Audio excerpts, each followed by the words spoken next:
Hello, everybody. Welcome back to Every Day is Friday, the show where we dive into the stories and experiences from people from all walks of life.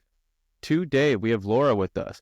She's been a vegan, a vegetarian, and a keto diet, but now she's fully committed to the carnivore diet. Through all these shifts, she's found freedom, not just in food, but in her mind, body, and soul. After years of battling depression, she's finally living life with clarity, energy, and purpose. We're going to get into her highs and lows and the lessons and the truth about finding what works for your health. Laura, welcome to the show. Thank you so much, and thank you for inviting me. It's a pleasure to meet you and to talk on your show. Oh, it's my pleasure. So now for the listeners who may not be familiar with your line of work yet, what do you do and why do you do it? So, I do a lot of things in life, but because I have been depressed for so many years, my research is also going towards alternative therapies, finding the purpose, why I'm here, what I'm doing here, what drives me.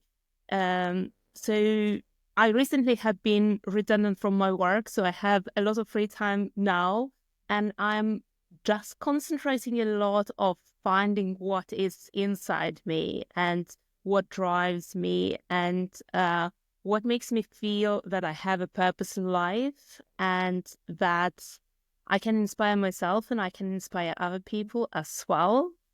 And of course, my lifestyle for the last year and a half has changed and has transformed a lot of things for me. And I can say that for the last year and a half, I have been more spiritual. I have been the healthiest I have ever been, the most energetic I have ever been. And yes, life still happens, we like every day something can happen that is out of your control. But now for me, it's how you deal with what happens to you is the most important, and to have that strength to know who you are and where you are going, and whatever happens, and you just think that, well, it's for your best and is a lesson to be learned. No, so true. I mean, your journey and all your content is amazing that you post, every single day. And can you give the listeners a little more insight of those early days and how did your journey into health and dieting change begin? Oh yeah, of course. So I would start that my sister is a nutritionist therapist and my brother-in-law, he is a dietitian. And they had amazing results with their customers with keto or carnivore diets. And it took maybe a couple of years, my sister, to convince me to go on a carnivore diet, because of course she knew that I have digestion issues, I have depression, I had eating disorders for many years, and I discovered that I had SIBO, so it's small intestine bacteria overgrowth. And basically I came to the point that whatever I would eat, that would make me feel unwell.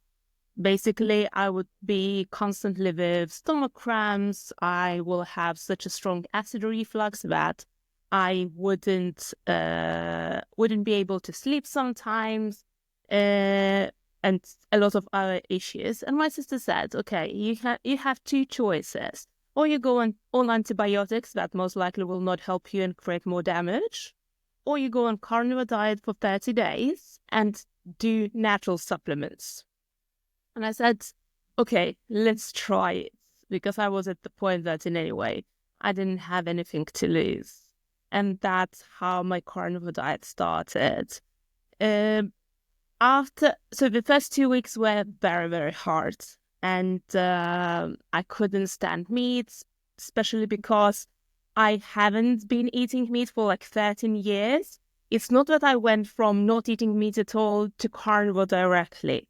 There were like several months of transition where I was integrating some meat in my diet. So here and there, I still remember how I couldn't touch it with my hands. So I will take it from the package with the fork and will put it directly to the pan or oven.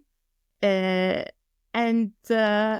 So it was very hard the first 2 weeks. And then suddenly something happened. One morning I woke up and I was feeling amazing. So my energy was high.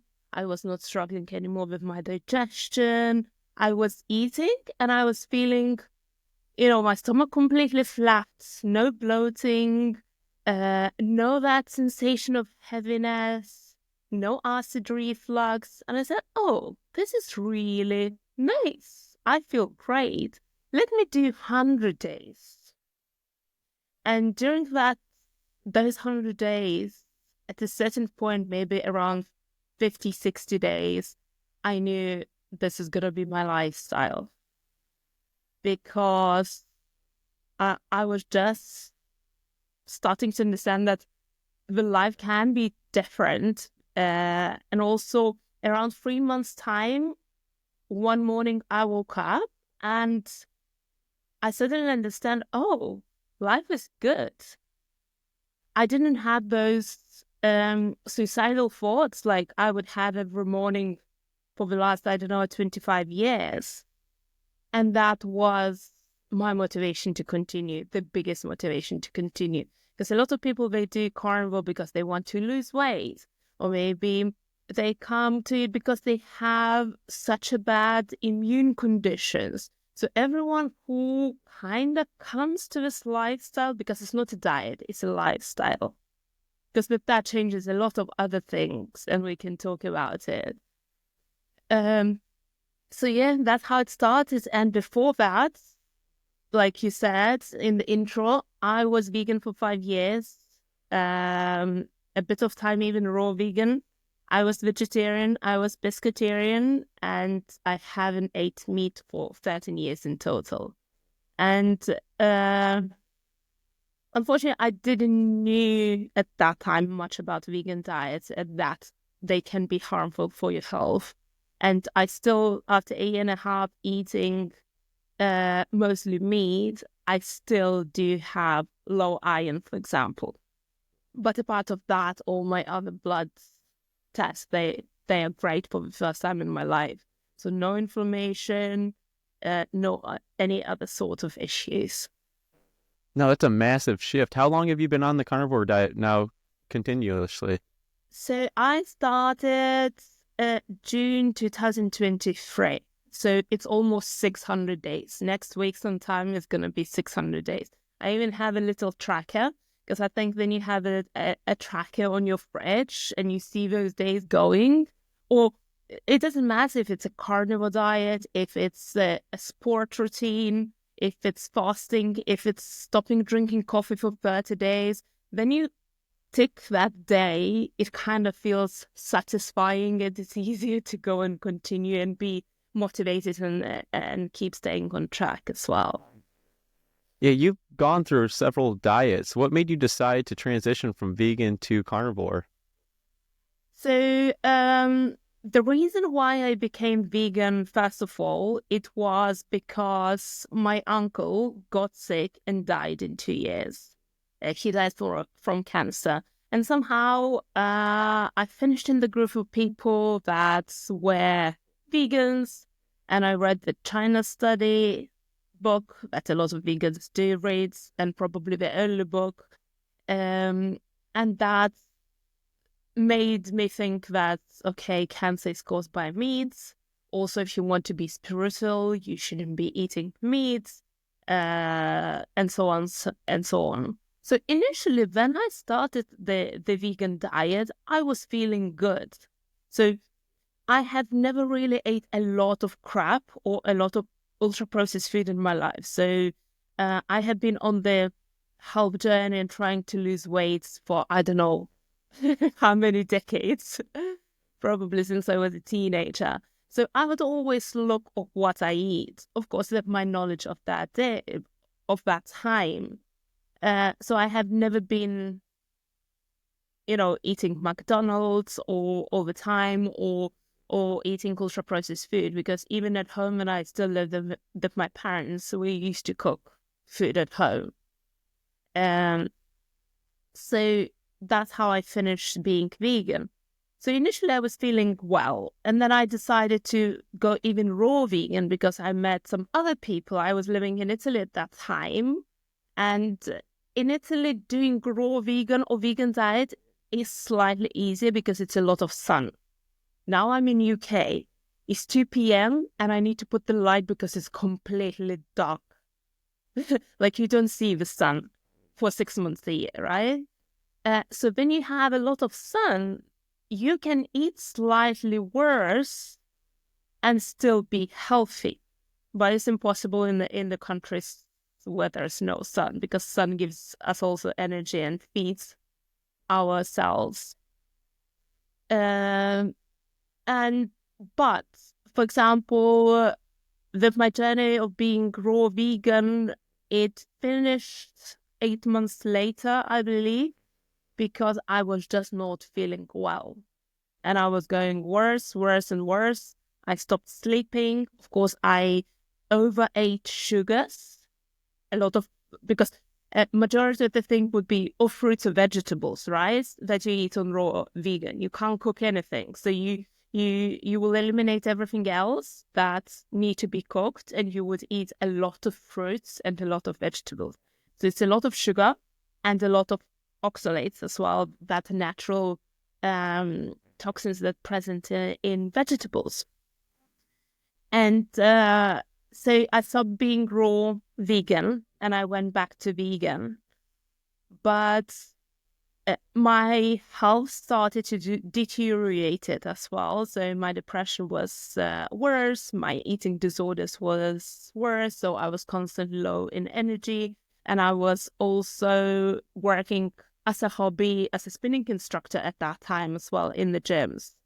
So I thought, okay, maybe I'm not doing it well enough, or I'm, not exercising enough. So I had a regime where I would cycle 2 hours a day, and then I would run every week 10 kilometers as well. And at a certain point, I started thinking that maybe vegan diet is not really for me.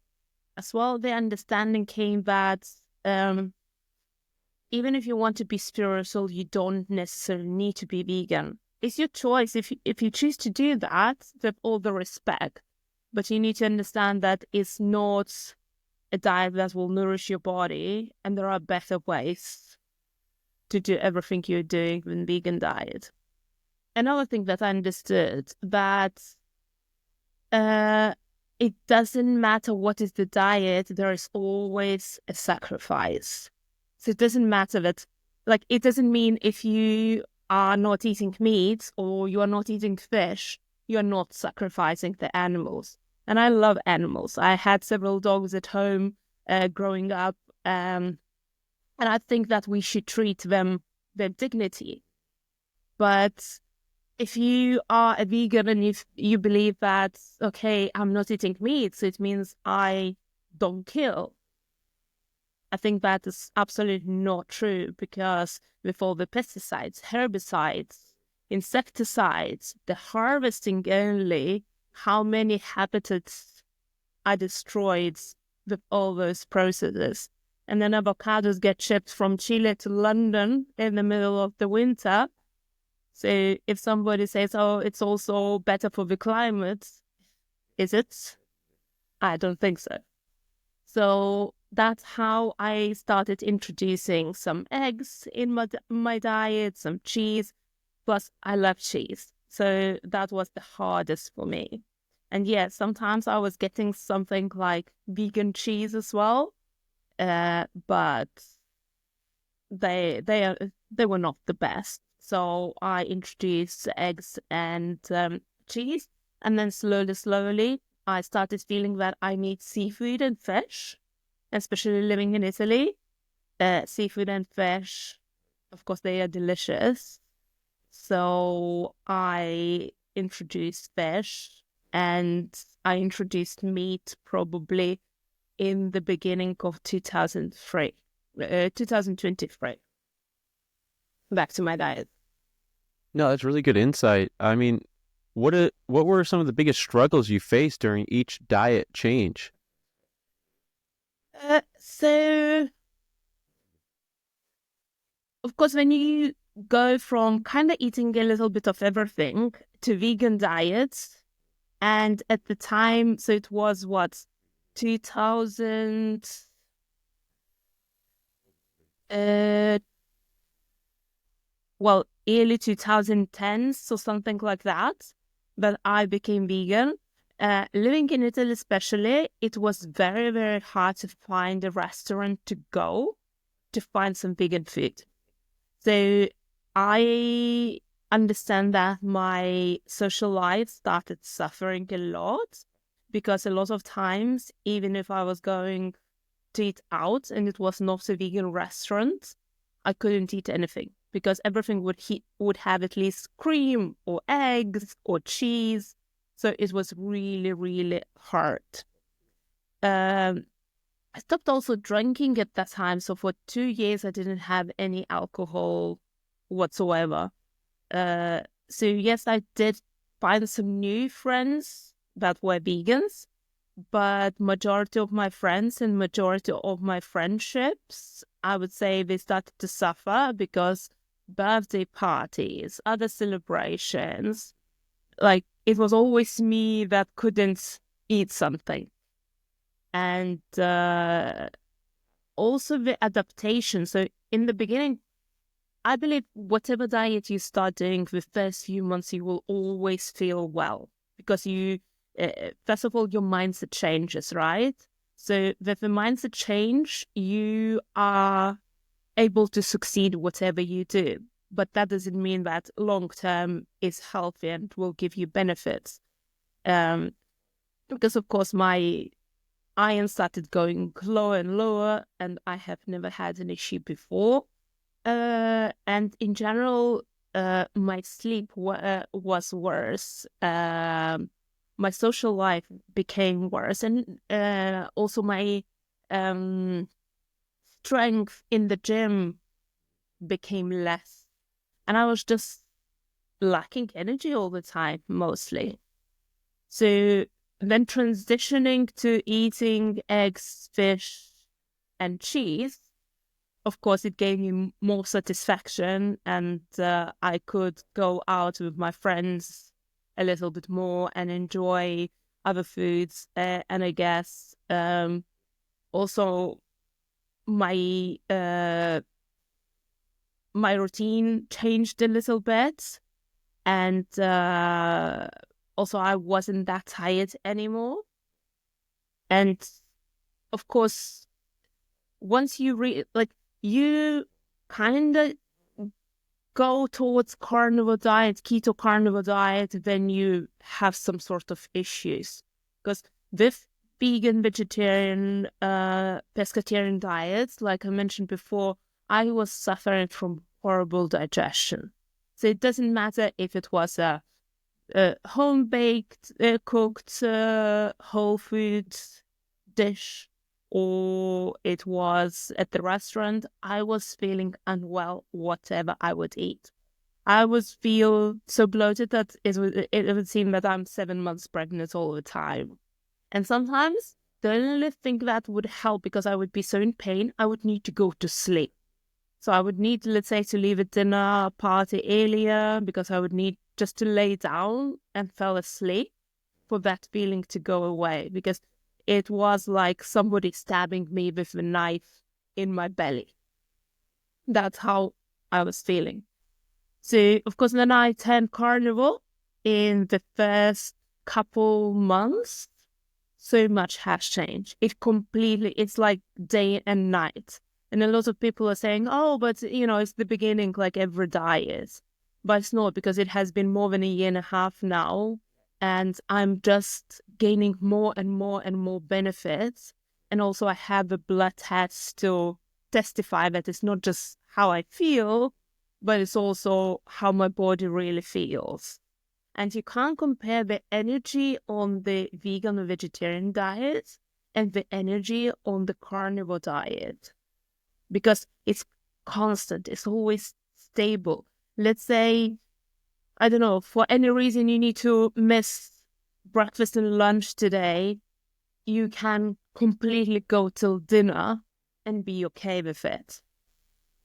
on vegan diet and vegetarian diet, you eat 5 times a day and you still feel constantly hungry. At least I was hungry 24 hours a day. Sometimes I will get up in the middle of the night and I will be hungry.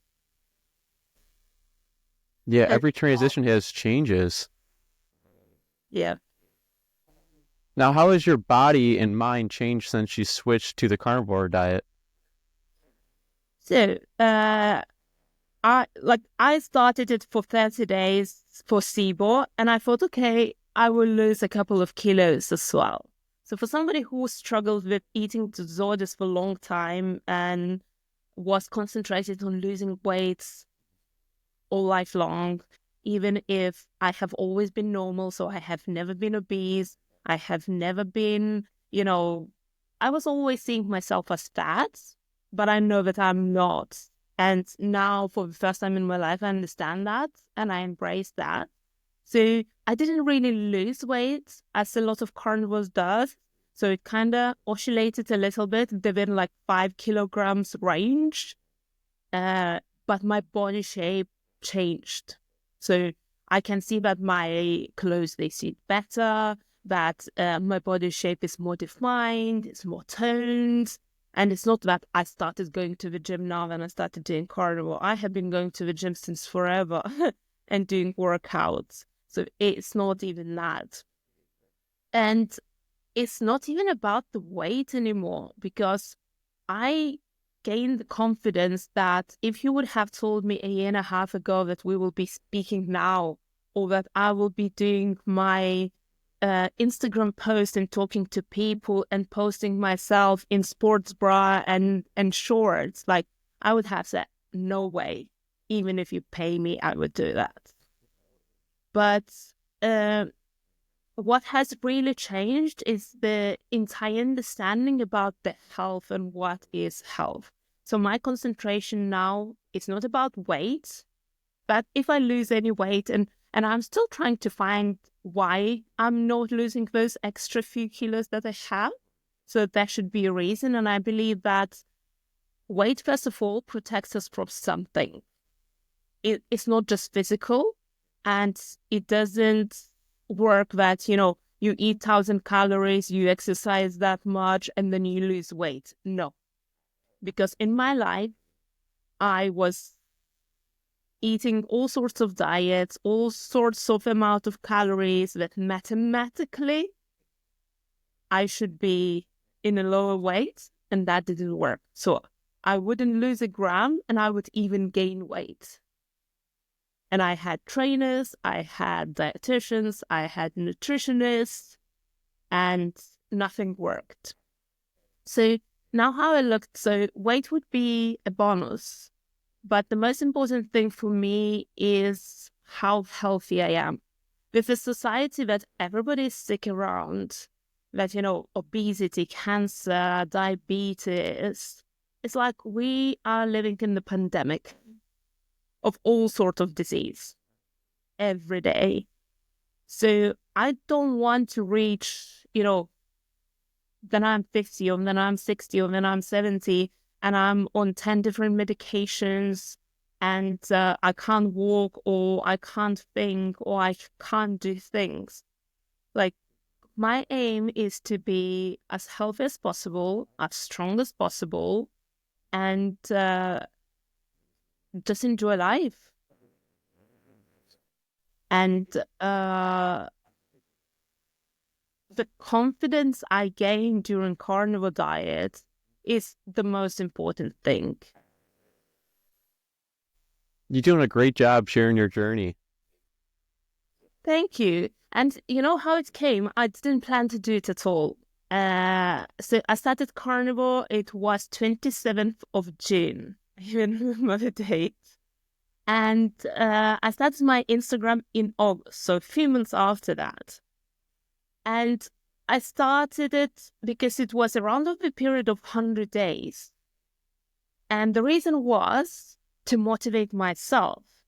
Like, we are all humans. So time to time, it's easy to, to lose your motivation or to have a worse day. So posting every day was keeping me accountable. Because if I was saying that I'm doing this or I'm doing that, I already announced it. So now I can't push myself back. And also how our brain works is as well. If you say something loudly that you're going to do something and you announce it, it's kind of easiest to stick with it. So every time that I do some sort of challenge, let's say now for a month, actually even more, it was almost 35 days that I stopped drinking coffee. And before I even started it, I said, from this and this day, I'm stopping drinking coffee. And it was easier because even those days that I would really want a coffee, or I was stressed because something happened, like in the meantime, I kind of lost my job as well in this period. But it was something keeping me accountable. So I was sticking with it because I said I'm going to do it. And yes, of course, nobody would know if I had a coffee at home, right? And I said I wouldn't. But it's just my own consciousness would let me do something like that. And that's how it started my Instagram. And I never planned that in a year and a half, it will reach over 100,000 followers. I never did anything specific to grow my channel. I never really focused on the aesthetics of that page, because if you look through the reels, pictures and everything, it's a mess. There's no any aesthetics. I would never imagine that I would post myself, with no makeup, with like messy hair, first thing up in the morning, like out of the bed. But I think most of the times we try to show the perfect life, and what a lot of influencers they are doing, perfect face, perfect body, perfect hair. And then behind that person, who knows what that person is and how that person struggles. So what I try to do is to post, the real life. That's what really happens every day. And I think that's what people appreciate, because I get a lot of messages how I have inspired somebody to go on their own health journey, how I have motivated somebody to go to the gym. And I don't believe that gym needs to be a focus of weight loss. I think that gym and movement needs to be a focus of better strength, better resistance, and we need movement. So we used to be hunters and we used to run all day long, right? And we didn't change much from that time, but we started to sit 12 hours a day. We started to be always in the room with artificial lights, and that has reduced our health in a way. So I get a lot of messages, and that makes me continue and keeps me motivated to keep posting, keep sharing, because if I inspire one person that day, my job is done. No, you're doing a great job. You're sharing your journey along the way. I mean, switching from the carnivore diet mentally, physically, and emotionally, it seems like you're doing a remarkable job, and it's helping you improve your life. And I'm hoping the listeners take a lot from this. Now, I noticed on your Instagram page, you drink bone broth instead of coffee in the morning. What made you switch that? So, like I mentioned, I was doing this coffee challenge. So coffee is the only plant-based ingredient that I use. And some people, they're saying coffee is good. Some people, they're saying coffee is bad. Well, it's still a plant. It's still a seed. So it has its natural toxins.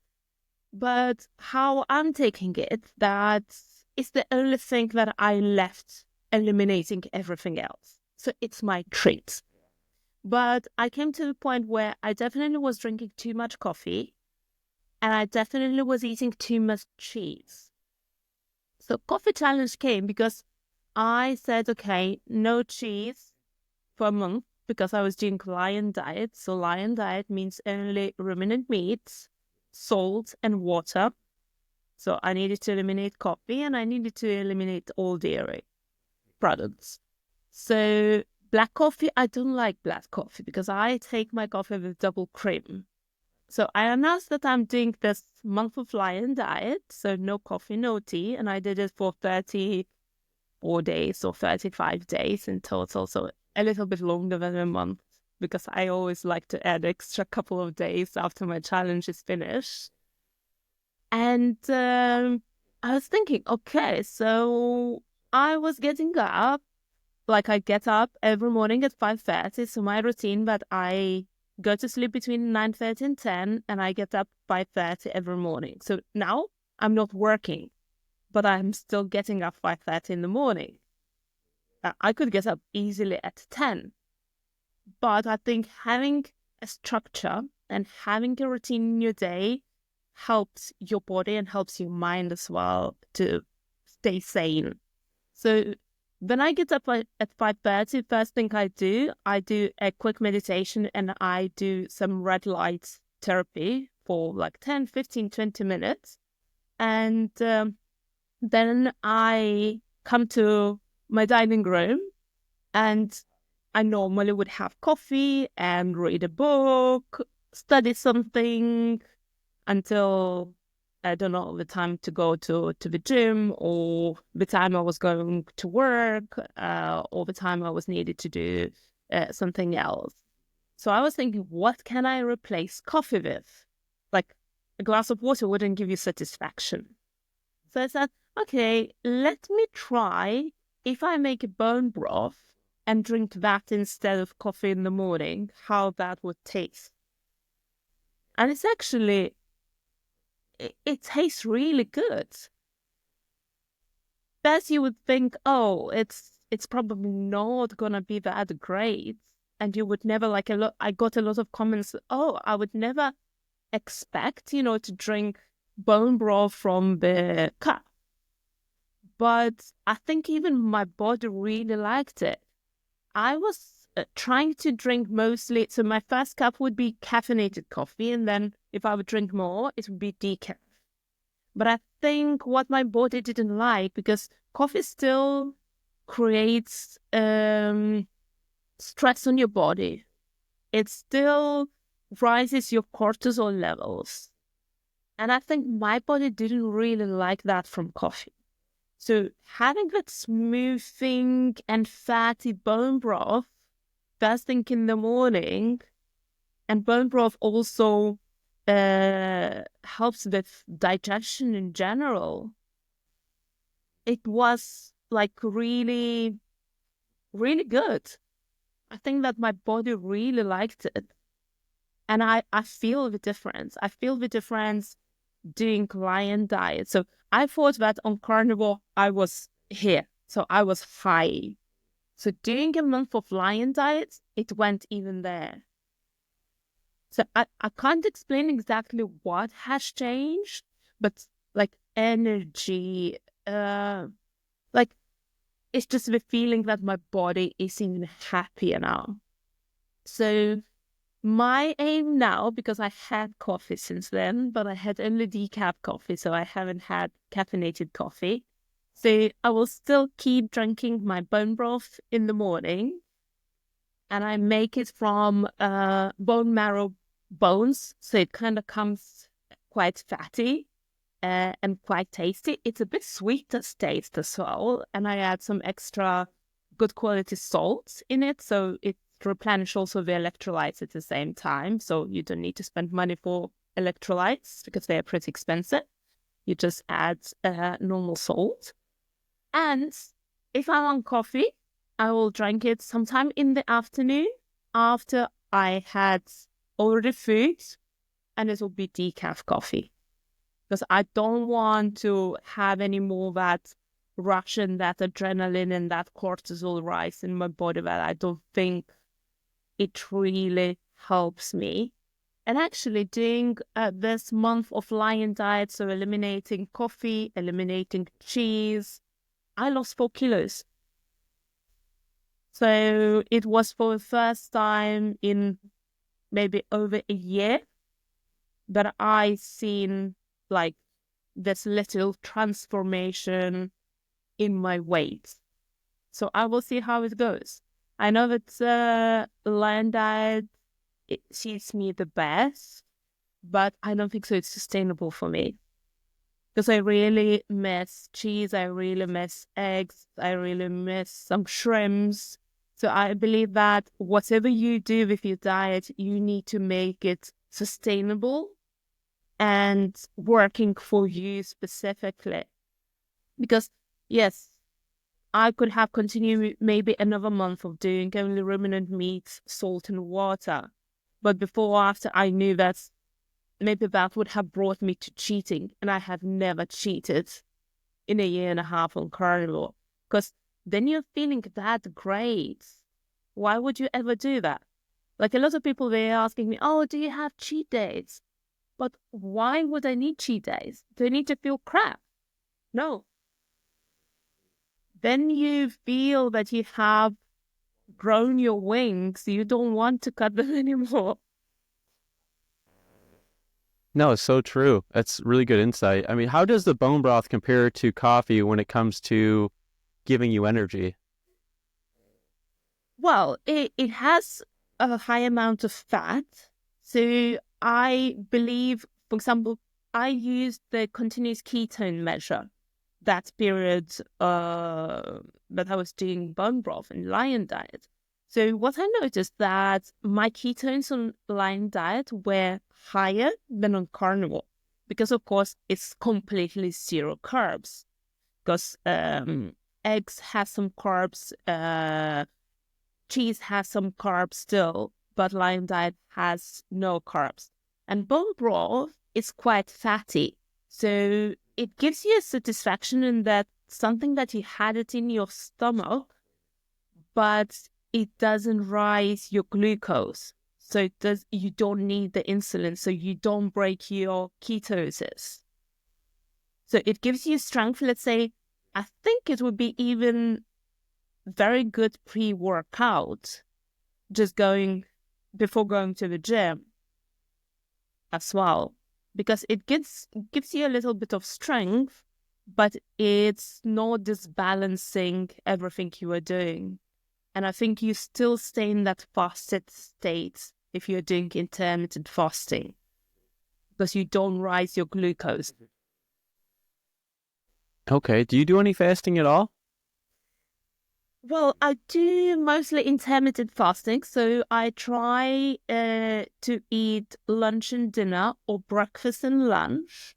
So as much as possible, I try not to eat later than 7 p.m.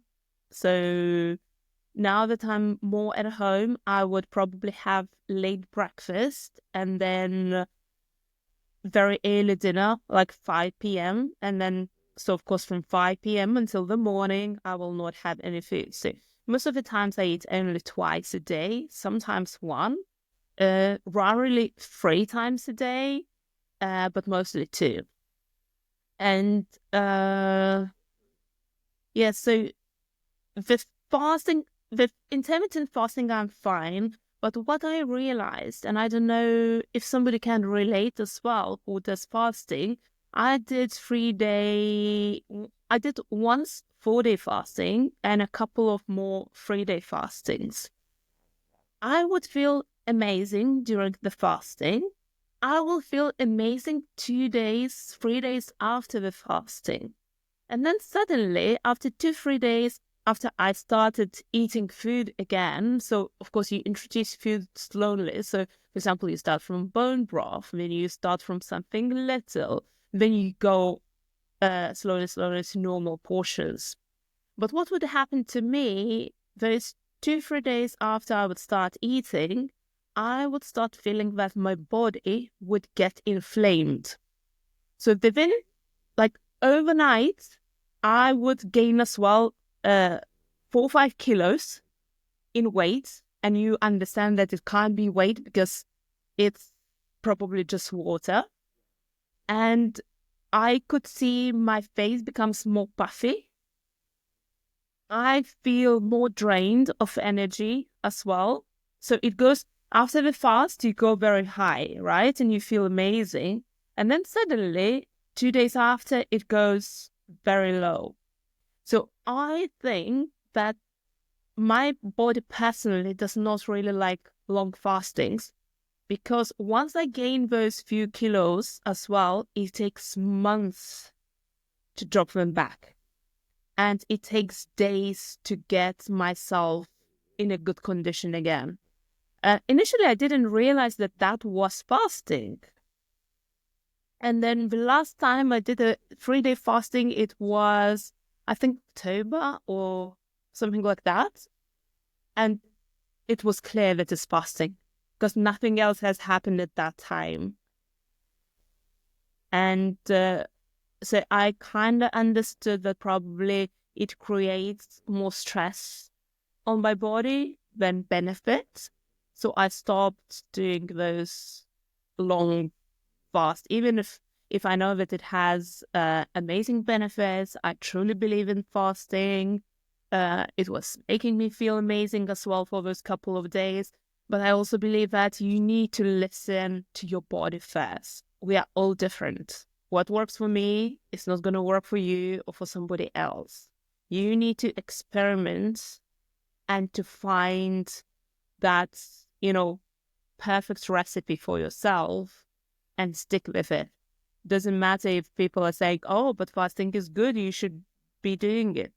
Yes, it's good, but if it gives me what it gives, I'd rather not do that and do something different. And I still believe that we shouldn't be eating 5 times a day. We shouldn't be doing snacks, because then you eat a proper human diet, and then you eat enough protein, and then you eat enough fats, and you eat proper foods like, meat. You don't need snacks. You don't have cravings. And everything is just easier. No, like your journey, you're sharing it. It's really impactful. I know a lot of listeners will resonate with you on this, and they're going to probably take steps forward going down the same pathway as you. I mean, your journey on your page, you're doing a great job. Now, how does like the bone broth affect your skin, hair, and nails? And does your diets affect that as well? That's a great question, actually, because since I was a kid, I was like, I couldn't have nails because they would peel in layers. So now, well, I just cutted my nails because they were so long, but I don't put any gels. I don't put any colors. They're natural and they're all the same length. They don't break and they grow as crazy. The same with hair as well. They grow as crazy. So I believe it's not just bone broth. Of course, bone broth is rich in minerals. It's rich in collagen as well, especially if you make your bone broth where bones has also ligaments and some stuff still left on the bones. That's normally what I do. And I cook my bones first in the air fryer slightly, and then I put them in the Instant Pot and boil them. I do quite concentrate because the easiest thing in the morning just to add a little bit in the cup and add boiling water. So you don't need to take a pot, heat it on, wash it out. You just put a little bit. It becomes quite jelly, my broth. So it's an indication that there is a lot of collagen in it. And collagen is good for your skin. It's good for your hair. It's good for your nails. It's good for your joints as well. Because Carnivore not just healed me from SIBO, it gave me so many more benefits, like better skin. I used to have such a bad melasma on my face, so a lot of pigmentation marks. Now my face is almost smooth. And people, like if I look pictures of myself 5 years back, I seem to have more wrinkles than I did have now. So I just turned 40 and I don't believe in Botox. I think that is harmful, and I try to do as much as I can natural to to age naturally and to prevent aging as long as possible. And I think meat gives you a lot of nutrients, and with becoming carnivore, I also threw away all the toxic cosmetics. So everything I use now is mostly 100% natural. All my skincare is mostly made of tallow, and also my makeup. And you just change everything around you, like the products you use to clean the house, the products you put on your skin, because you understand that the skin is the highest, like it's the biggest organ technically, and it absorbs everything. So if you can't eat that product, you don't want to put it on your skin either, because it will finish in your bloodstream. So carnivore gave me also another benefit. I used to have very bad back pains, and I did have a back injury from long ago, and knee pains. So all those muscle pains, joint pains, back pains, even migraines has completely disappeared. I used to suffer from migraines probably once a month so badly that I would need to stay 24 hours a day in the dark room, in bed, and I couldn't do anything. I haven't had a migraine in a year and a half. Wow. So how has your sleep changed since you switched diets? That is another good question. Before I turned carnivore, I suffered from insomnia for 3 years. So there has been few things that I changed. So of course I went carnivore, then it almost exactly the same time I introduced my sleeping routine. So going to sleep all the time at the same time, getting up at the same time, because I read or heard somebody telling that, let's say from Monday to Friday, that you go to work, you get up at 6 o'clock and you go to sleep at 10. On weekend, you sleep until 11 and you go to sleep at midnight or 1 a.m. Your body goes to the different time zone. Technically, you are still in your house, but your body feels that it's a different time zone. That's why on Mondays, normally, most people feel the most drained, right? So since I had that thing about this time zones for our body, I introduced this 5:30, 9:30, 10. And it doesn't matter what happens. For example, yesterday, I was at the workshop entire day. I came back, entire day, evening and almost night, because I came back at 11 o'clock. So by the time I went to bed, it was 11:30. So it's like way over my bedtime. But I still got up at 5:30 this morning to bring me back to the same routine as quick as possible. Not to, bring my body to different time zones. So doing carnivore and doing this sleeping routine, it changed massively my sleep. From not being able to fall asleep for 2-3 hours after I would get to bed, getting up at 3 o'clock every night, and then like rolling around for another hour or two, and then falling asleep just before 6, and then your alarm rings, and oh my God, I just can't cope with it anymore. And this is the day in and day out, every night. I even tried some natural supplements. I even tried some natural herbal teas, because I never really believed in medication. So it's like a long time that I was not taking any painkillers. I would not take any drugs or any antibiotics, just if it's like life and death question, basically. So I always try to do everything natural, but it didn't really work. And I didn't sleep for probably around 3 years. And now I sleep like a baby. The minute I put my head on the pillow, 2 minutes, I'm out, and I get up 5 minutes before my alarm every morning. So it's perfect. That's great. That's great to hear that. That sleep is so powerful, in everyone's lives. So you got to really get your sleep under control. I mean, I do understand that you've overcome depression as well. I mean, how did the food and your lifestyle play a role in your healing?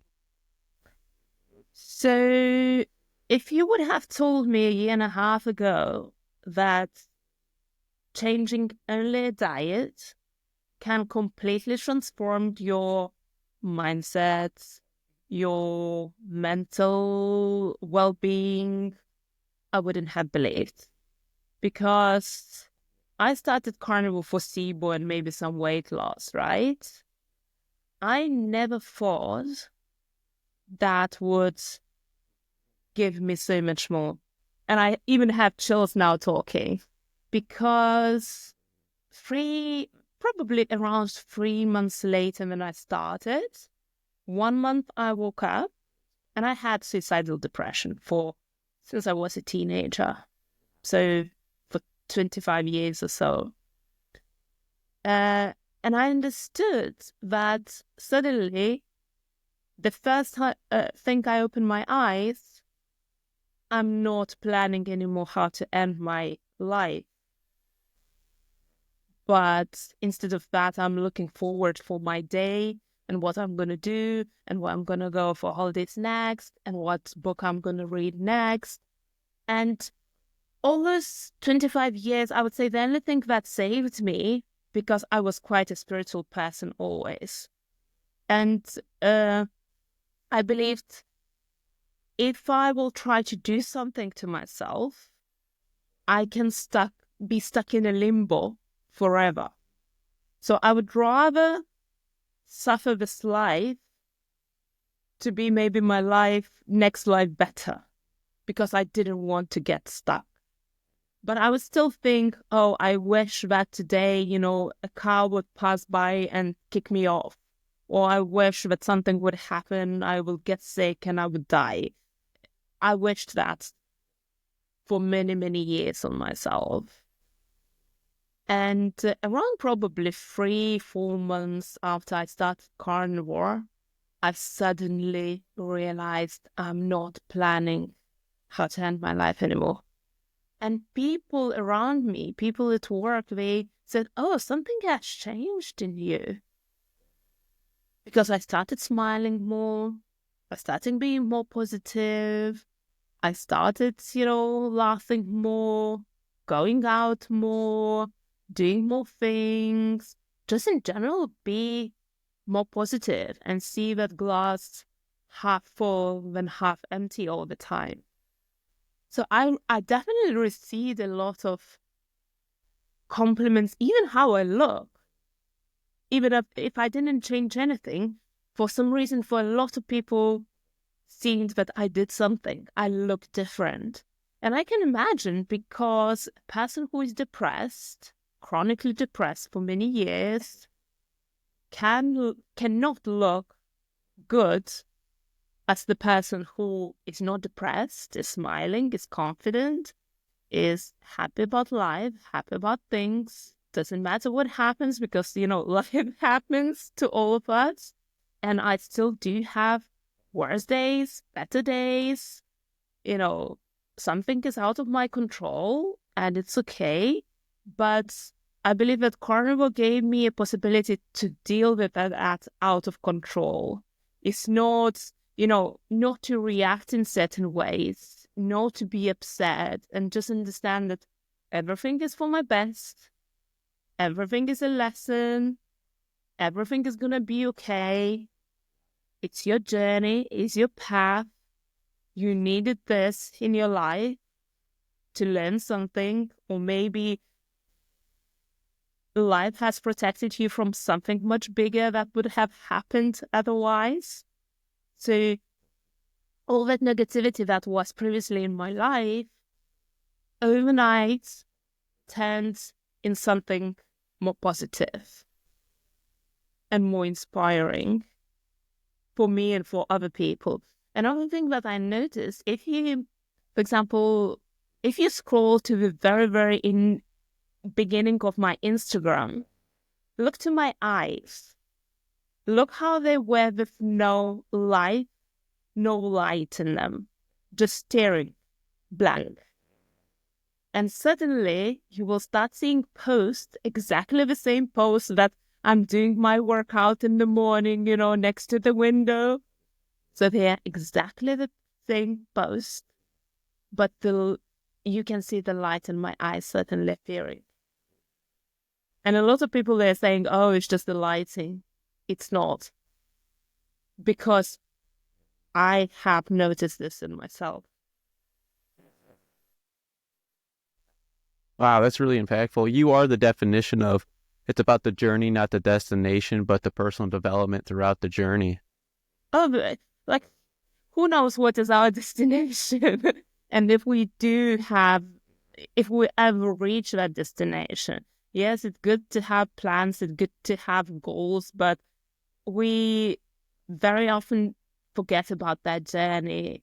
And I believe that the journey that teaches us the most is sometimes, you walk that road and just look around and observe the trees, observe the houses, observe the people that are walking next to you.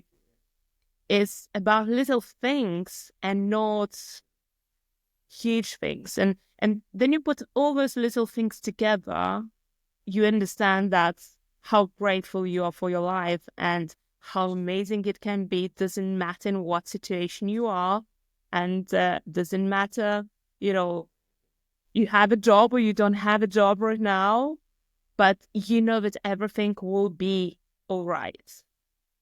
And you just learn also, yes, what I learned, I just observe. I look to the people, I take the tube, and normally, yes, I'm listening for some podcast, but I don't spend time on my phone. I look around. And to be honest, what you see, especially let's say 8 o'clock in the morning in London, rush hour in the tube, you will see miserable faces. People who do the same thing again and again and again. Everybody is part of the system. It seems, that believe that, okay, you were born, then you go to school, now you go to university, now you find a job, now you have a family, now you get old and you die. And what else? Like, I never believed in that structure. So being that miserable person for many years, I know that I was one of those people that now I see that they don't have any light in themselves. And they're just doing the same things again and again and again about a deeper purpose. I feel that, especially now, and I think the fact that I lost my job is a blessing because I have this time to really understand what is next, what I want to do. And I don't want just another job. I want something that brings me, happiness, gives purpose, inspires other people as well, and makes me feel that I'm doing something meaningful. Because I don't want to be that sad person on the tube at 8 o'clock in the morning, miserable on their phones, because I feel that I have shifted from that place. And my highest motivation, of course, doing Carnivore is my mental well-being, because I don't want to get back to my depression. And I had some people who used to be carnivores and they reintroduced some fruits and some vegetables in their life. The depression came back. So I haven't tried that yet. Maybe it will come to the point where I will do a month of testing to see if it's true or not. But for now, I don't even want to try because I know how good I feel and how important for me my mental well-being is. And from that, started opening other paths, I started doing more meditation. I always did meditation. I was a Reiki practitioner for many years. Sometimes I would stop, sometimes I will start again. So now recently I did another training. I will need to do some case studies now to get like a proper holistic therapist diploma, and I'm doing that because I know that life can be better, and I want to continue inspiring people and bring that hope and that purpose and that meaning even more. So what I am doing now and what I'm concentrating, especially this month, is healing myself and finding what I really want. So I think it's really important to take that time and to make a break and to stop sometimes. And I was planning to do that for the last year.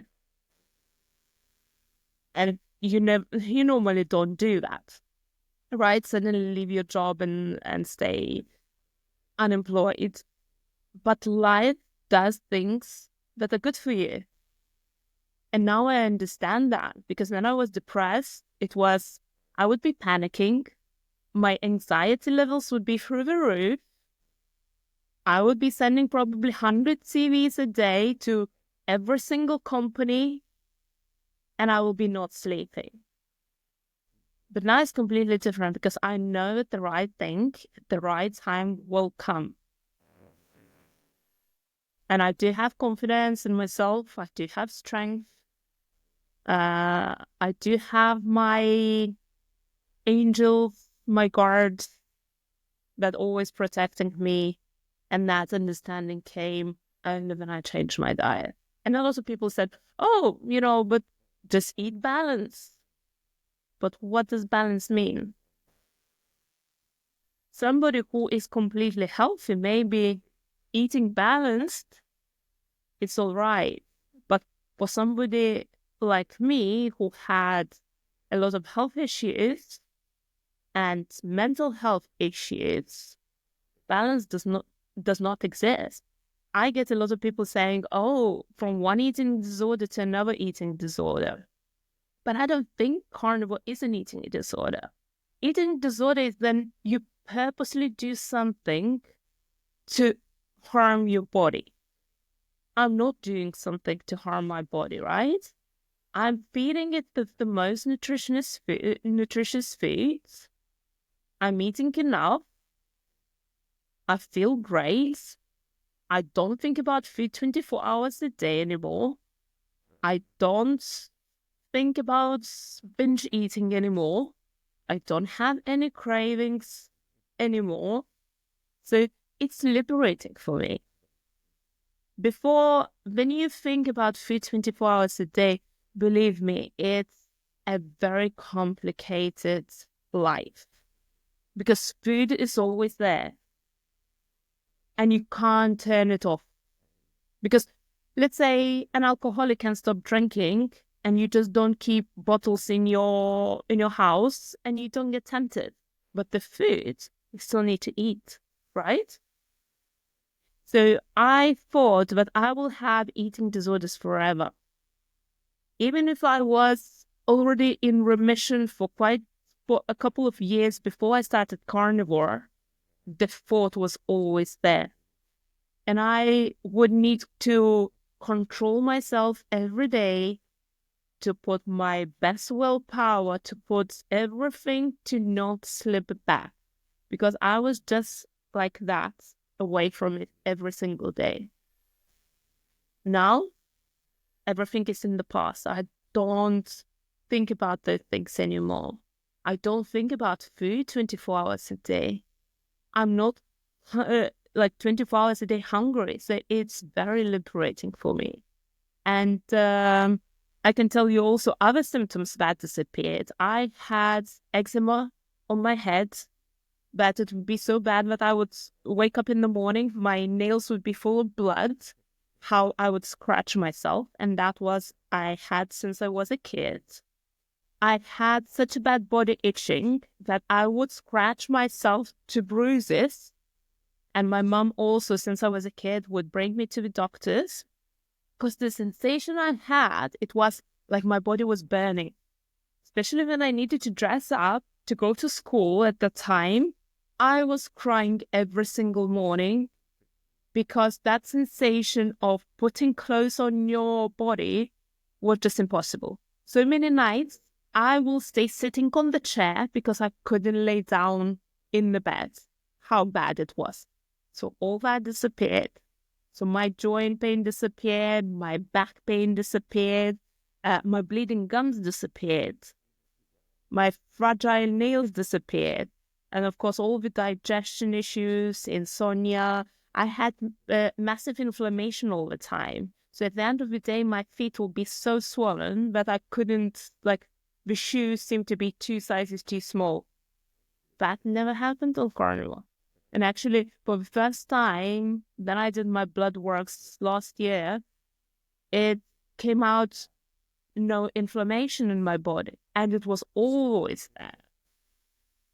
So I think I didn't gain a lot of very visible gains. Like a lot of people, they're saying, okay, I was 300 kilos, now I'm 100. Or I had massive rashes all over my body and now the rashes disappeared.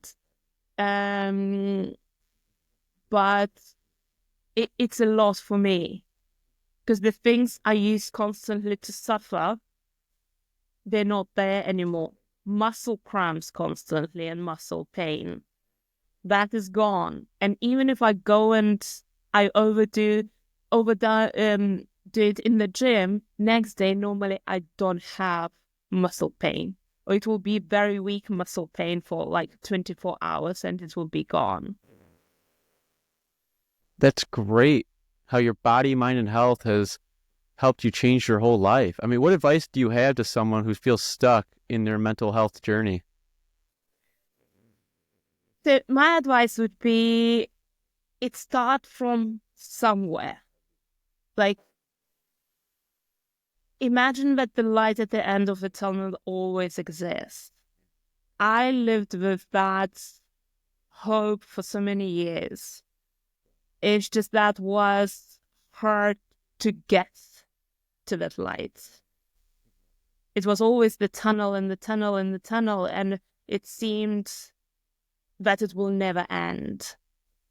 But if you really struggle with mental health, I would advise you, because you don't have anything to lose, go keto.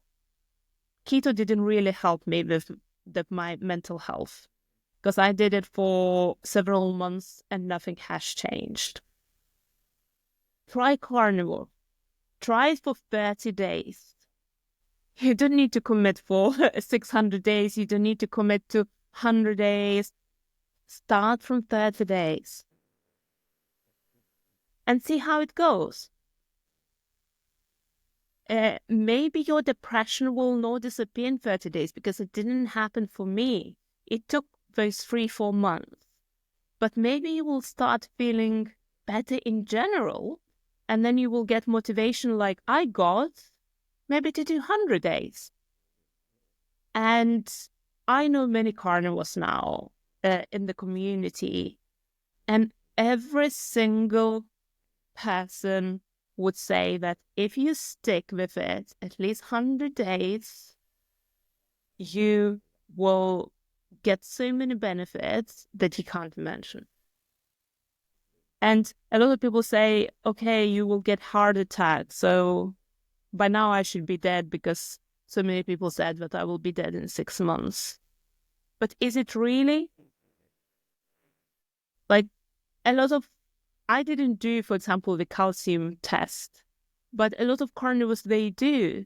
And the calcium score comes 0 because cholesterol, if you look deep into it, it doesn't really cause heart diseases. Sugars and carbs, they do. And if you are depressed and at the moment you are eating a lot of sugar and a lot of carbs, those foods, they are highly ultra processed, they are mass produced, they are created by the addiction specialists in the way that they are meant to be addictive, they're meant to make you sick, and they reduce your ability even to think, I think, sometimes. And if you suffer from mental, some illness related to mental illness, I think it's the worst thing that you can do is keep eating those sugars and carbs. So that would be the minimum that you would need to eliminate. And another thing, I never believe it's only the body. I always believed that it's the body that you need to feed in a proper way. It's like a temple. So you need to take care of your temple. But what is inside is your soul. So what you need to feed, you need to find the ways to feed your soul as well. So there are so many different practices. And what might be working for me might not be working for you. So try meditation, try breath work, try Reiki, try, anything that would work for you. Try yoga.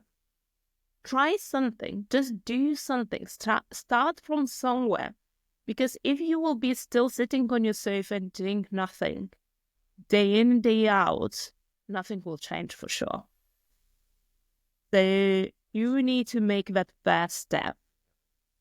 And once you make that first step and you sort out your body, you put it in the state of health, everything around starts changing. And you naturally start feeling attraction to other things that feeds your soul as well, and your mindset and your well-being at 360 degrees, really. Now, what's a daily habit that helps you stay on track on your diet and mentally? So I believe that my routine, that a lot of people will say, oh, it's a very strict routine, helps me. So the fact that I get up every morning 5:30, I do exactly the same things as I do, starting from meditation, red light therapy, then reading a book, then workouts. I do have my calendar of my fridge, but put a tick that I did this day. I try to plan as well my foods and my meals. So, for example, yesterday I left home at 7 o'clock in the morning. I came back at 11 o'clock. I needed to plan that. I needed to bring my own food. That I wouldn't go and buy anything that is not suitable for me because I didn't know the area I'm going. I didn't know if there is something that I could get. So it's very important you do little planning, but this little planning is for your own well-being. And stick with it. Whatever you decide to do, stick with it.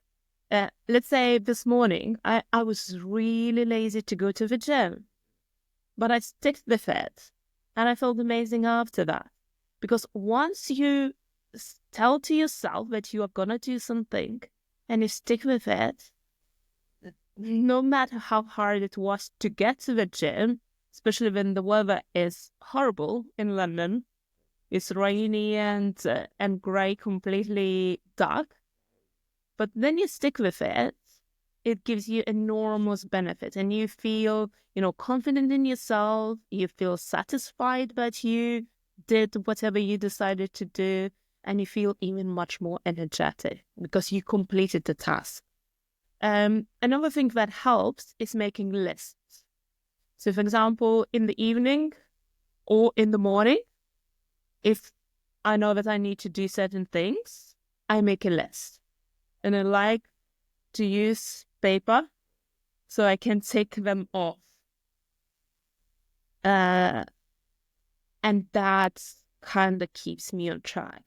Plus, tell to your family, tell to your friends, make an Instagram account where you share your story like me And that keeps you accountable. That keeps you motivated.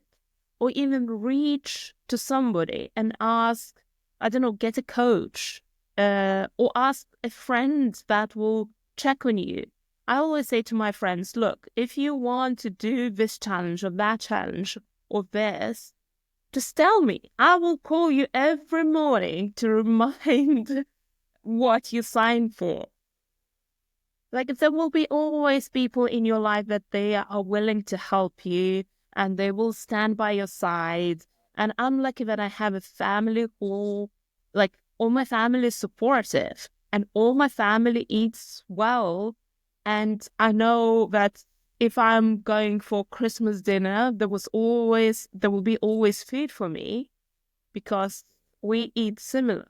So it's very important to have somebody who supports you. But No, you can, wellness is more than just food. yeah, definitely.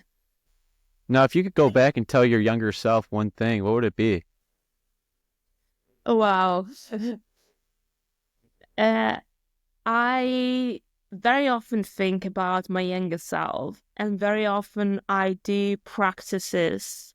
Let's say one of them would be tapping, where I come back to that little me that was struggling for some reason, maybe 7, 8 years old, maybe 10 years old, whatever she was struggling.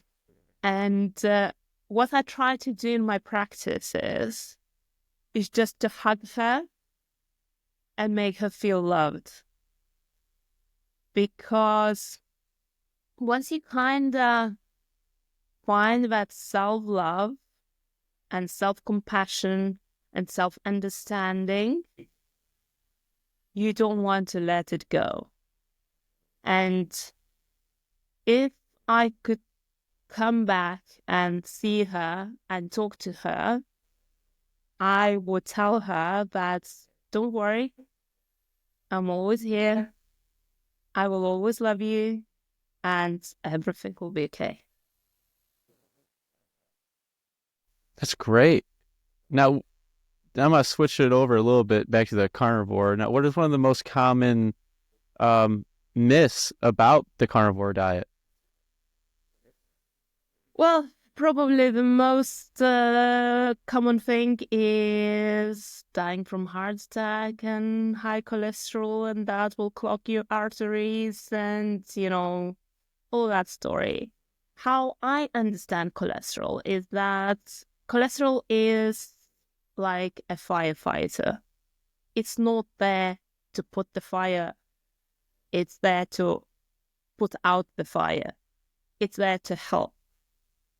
So there's no proper studies because all the studies that have been done, they are questionnaires asking people what they ate in the last 10, 15 years and how would you even remember that, what you have been eating. And questionnaires made of, okay, I was eating McDonald's, I was eating this, I was eating that.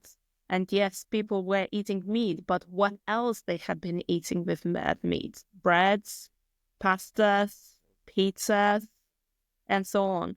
So up to today, there's no proper studies to confirm neither way. And I really hope that before or after they will come out. I believe they're not coming out because pharma is a big business. It makes a lot of money. It has targets. It needs to stay making money. So carnivores, a lot of times they get out of medication. Now, for example, I personally were not taking any medication before, but I know so many people that got out of their diabetes medication, that got out of their high blood pressure medications, that got out of their, ADHD medication, and so on. Pharma doesn't like that, doesn't want that. And of course, if every doctor would say, oh, just go carnivore, where's the profit for them? There's no profit. So every time it's kind of follow the money and you will know the truth. That is so true. They say, do the opposite. look, the food pyramid, right? If you make it upside down, it will be correct. And with all the guidelines, people have never been sicker. They have never been more obese. The lifestyles, they have never been worse. And all with introducing high carbs, high sugar foods, highly ultra processed, all the seed oils and vegetable oils. And the heart problem started rocking since then. Now, how did your body react in the first few weeks of going full carnivore? Well, that is it was quite tricky. And if you're going carnivore, you need to prepare. Some people, for example, I recently got texts of a couple of people that they said, oh, it's my day 5 or my day 7 of carnivore and I'm feeling great. And it's great if you're feeling great. But for me, it was horrible. I felt nauseous. I felt I couldn't get up from the bed. I was hungry, but I couldn't even see meat. I was having headaches. I was feeling dizzy, all sorts of things. But you need to, sometimes this transition, you just need to live through it and just do not give up. Because I knew that, it's not going to last forever. It's a week or 2. Your body is adapting. And most of the times, all those cravings, all those symptoms, all the nausea and all the tiredness comes because you are detoxing your body from sugars and carbs. And it doesn't matter that you were not eating many of them. Because, for example, I discovered that I was gluten intolerant like maybe 3 years ago, 2.5 years ago. So I was not eating gluten like 1.5 years before I started carnivore. But fruits are still sugars. You still, even if I try to eat 80% of my foods like whole foods and proper cooked foods, I will have a snack here and there. I will have a protein bar here and there. I would have a chocolate here and there.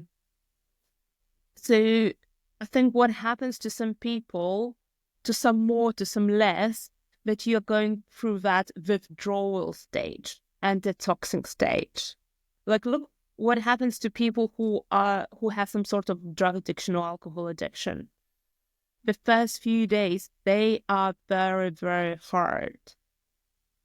And it can happen with carnivore as well, because it happened to me. Like, I had such a bad headache for, a week probably. But I just kept going. And one day you get up and you feel completely opposite.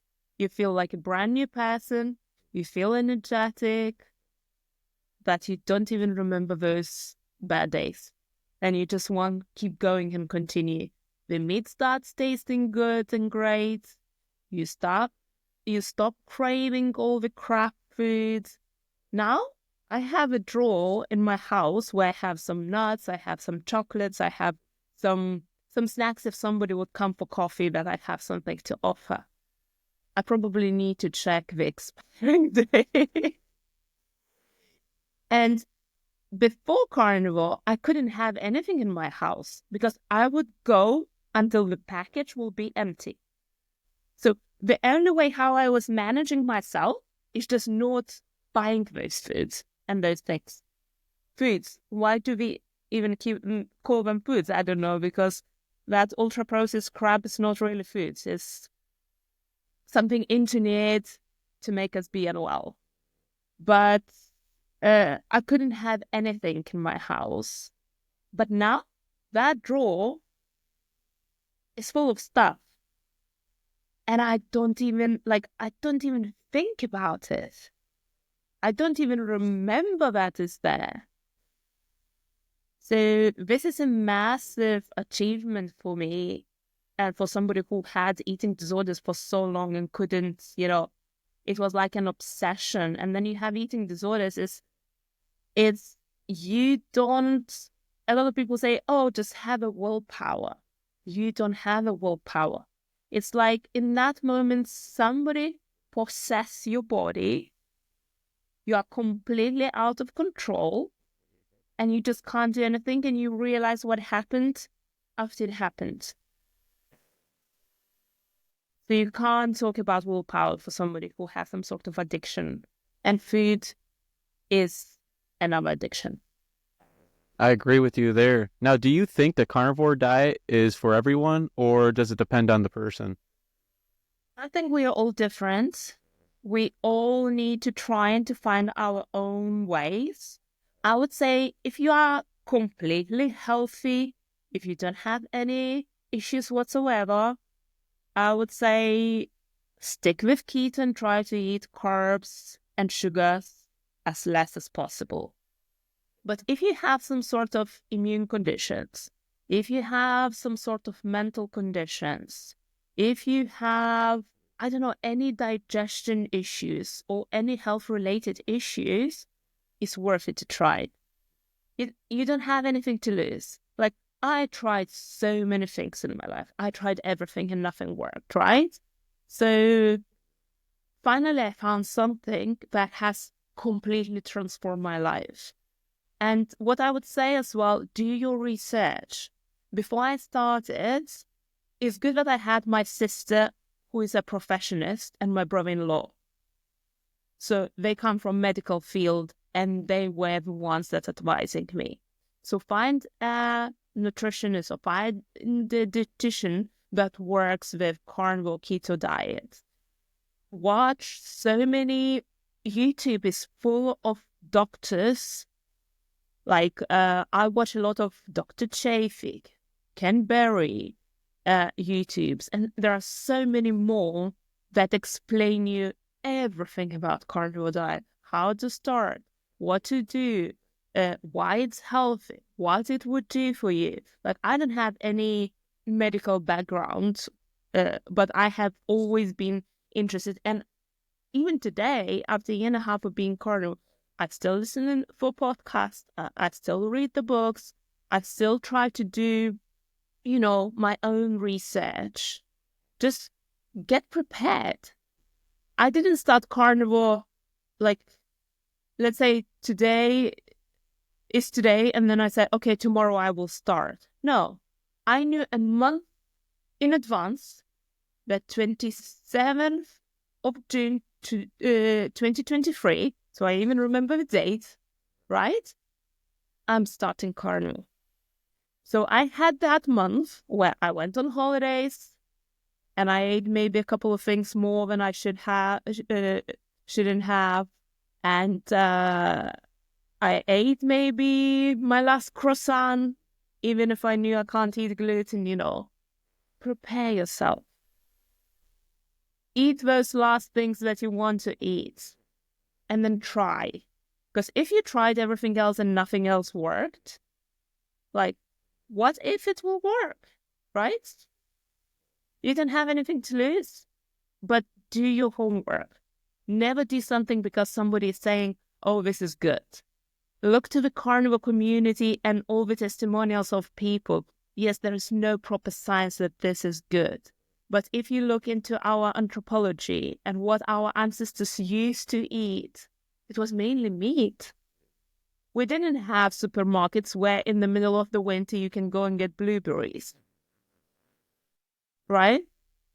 So that's what we used to eat. And we were healthy and fit.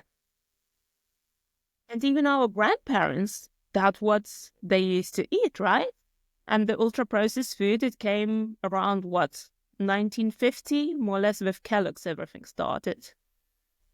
And the propaganda vegan diet with Seventh Adventist Church as well. And since then, everybody started to be sicker and suffer from heart attacks and being obese. So the curve went up and up and up. So yeah, don't believe that somebody is like, don't just believe. Do your own research. And I think people who don't have any interest, they are not getting paid, like me. I'm not getting paid for sharing my option, my health story. Like a lot of people are saying, oh, I'm doing this just for the likes or just for the money. Who's paying me? Nobody's paying me. I'm sharing this because it helped me massively. And I know that, there is this light at the end of the tunnel.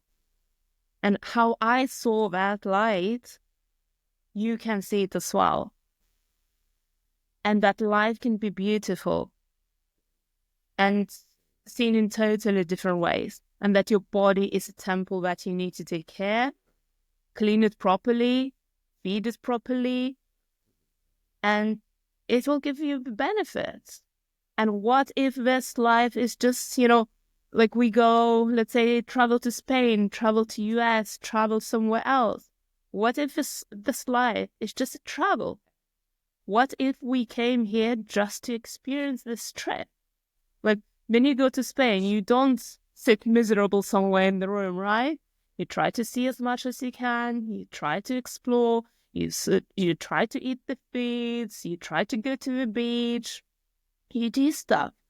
So what if this life is exactly as that trip to Spain, and you need to do, as much as you can, enjoy as much as you can, and do the best that suits for you. And for example, I understood that I can do all those things just by eliminating all the foods and having this very restrictive diet that makes me free.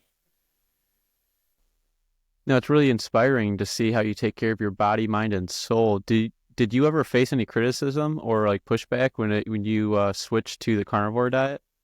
Oh yeah, every day. Like I need to block so many people as well because I get also so many threats, and it's crazy how people can say, from, oh, you look 70, or you look horrible, or you this, or you that, or you do it just for money. And honestly, I don't care. Like, if you want to get inspired and you want to follow me and you want to see what I do and maybe you get motivated, that's fine. You don't want, that's fine too. Just keep scrolling, do your own thing, be miserable if you are miserable, be happy if you're happy. I found this confidence in me that I don't really care what other people think about me. I know that I come from my heart. What I do to inspire others and to inspire myself at the same time. And I don't think that I'm harming anyone by sharing what I do. If it's your cup of tea, it's fine. If it's not your cup of tea, it's good.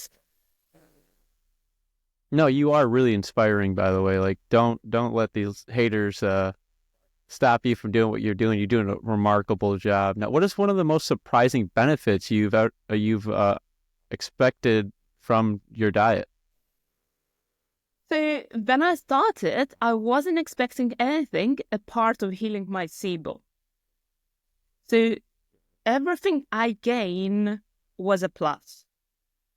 So things like, I never thought that eczema can disappear. And my head is completely cleared now. I never thought that this, body itchiness will disappear. I kind of learned to live with it, but it will be uncomfortable because sometimes in the social environment, like I will be very conscious because I know that I'm constantly, doing like this and I can't control it because it's stronger than me. It's just itchy. You can't help, when something is itchy, it's itchy. You can't do anything about it, right? So, that was a massive thing. But like I said, the biggest bonus and my biggest why I continue is my mental well-being. Because that what I would say gave my life back, probably. Made me feel for a human being in the first time in my life, because I was depressed and with eating disorder since I was teenager. So I never lived a adult life, when I was not depressed. And yes, sometimes would be better, sometimes would be worse. And a lot of my friendships suffered from it. A lot of my jobs suffered from it. I never reached for something more because it was only surviving for me every day. So when you are surviving, you don't look to thriving. You don't plan for the future. So many wrong relationships in my life, so many wrong people.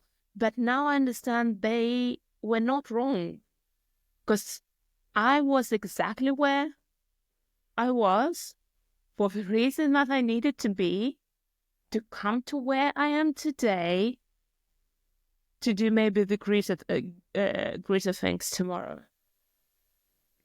And sometimes you see that only connecting the dots, looking backwards. And you see your progress and you see like why certain things happened. And I think everything happens for a reason. And now even like I knew that when I was depressed.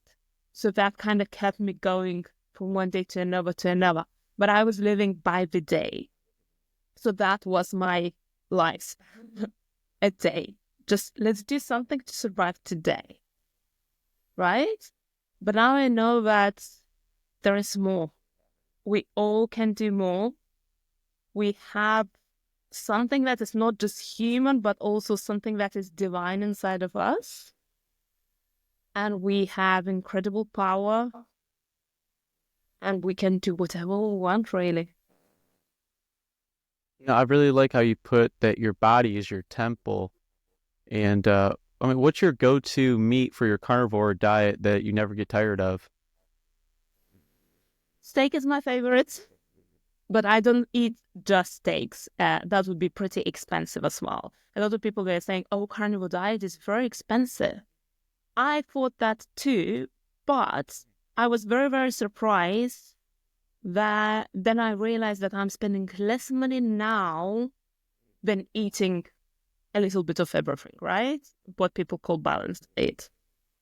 Because you eat less, first of all, and you can get different cuts of meat. So I don't eat steaks every day for breakfast and lunch and dinner. That would be probably very expensive. But I try to get sometimes bigger pieces of meat, and I cook them as a roast, or I cook them in the instant pot. I do eat a lot of beef mince as well. When I can, I try to get always grass-fed because I believe it's better. But whatever you can afford, meat is always better than carbs and sugars. Doesn't matter what kind of. There are people who have always ate only the cheapest meats for years and years and years, and they have still thriving. So, yes, steak is my favorite, and I would say that I mastered how to make a perfect steak, and I love it. But yeah, I do different sort of cuts of meats and try to mix and match. And I would say lion diet is definitely more expensive because you eat only ruminant meats. But if you are on carnivore and you can integrate, eggs and seafood and fish, it becomes cheaper as well because eggs, they are not that expensive. And it makes the diet cheaper in that case as well.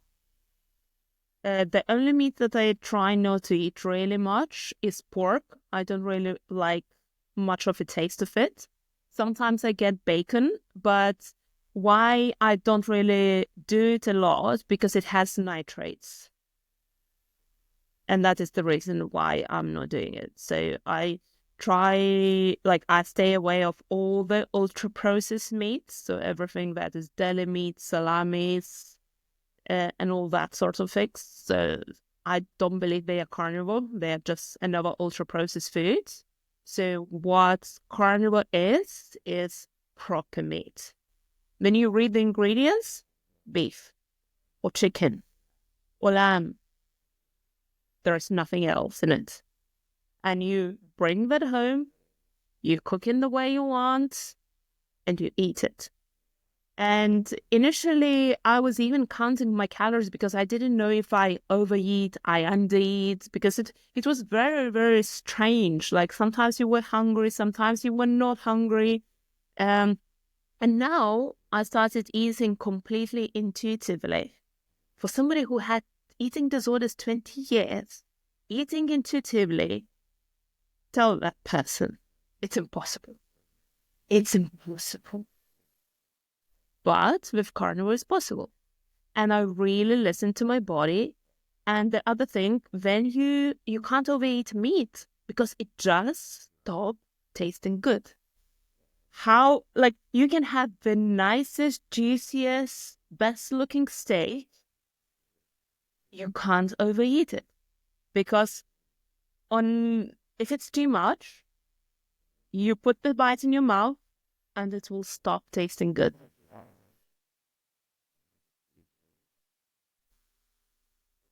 Now, when you get these steaks for your carnivore diet, what's the best way to make them? So the very important thing, and I learned this from Dr. Anthony Chaffee, you need to put your steak in the fridge to age it. So what I do, I take it out of the paper or packaging or whatever it comes in. I put a little bit of salt in it. I put it in the plate or leave it in the box that it comes and put it in the fridge for at least 24 to 72 hours. The steak dries out. So sometimes it even changes color. It becomes like dark red, like almost Bordeaux color. You don't need to be afraid of that. It just becomes dry on the outside, but all the blood goes inside.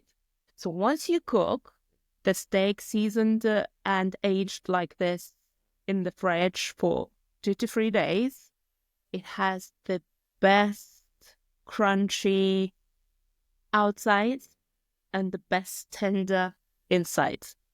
So normally I like my steaks medium rare. So it depends how thick it is. Like if the steak is thicker, of course I will cook it more minutes. If it's thin, sometimes I will do just 1 minute each side and some sides as well. So most of the times I would eat it medium rare. I cook my meats normally on butter, ghee or tallow. So I haven't been using vegetable oils or seed oils whatsoever, apart of olive oil in salads before I started carnivore for many, many years. And luckily nobody uses it in my house, in my family, because they are so toxic, and for cooking would be tallow, ghee, or butter. Butter has a lower smoke point, so it makes a lot of smoke. So tallow would be better. But sometimes I like to just change it because it gives different taste to the meat as well. Then I started carnivore, I used to eat a lot of butter. And sometimes if you look to my feed, you would see me with a chunk of butter, with a bar of butter, and biting it. That was perfect for the cravings. Once I was having a craving of something, I will give a bite of butter and the craving would disappear. I'm not really doing that. I'm not eating that much butter anymore. So before, when I started, I would eat like a bar of like 250 grams of butter in like 2-3 days. Now I don't do that anymore naturally. It's not that I'm limiting myself. It's just I don't want it anymore and I don't have cravings anymore. So normally I use butter only for like cooking my eggs or cooking my steak. But in the beginning, it's a very, very good tool. So if you have cravings, or sometimes even before going to sleep, get a bite of butter and you will sleep better. I heard somebody as well doing this for the very, very small babies. So when they don't sleep, they give like a little teaspoon of butter before bed like 6 months old, 1 year old baby, and apparently they sleep through the night. So I don't have kids, so I didn't test it. Do your own research if you try it, but I know that people do that because it kind of calms your nervous system. It makes you sleep better, and it stops the cravings as well. And it's very helpful for the beginning.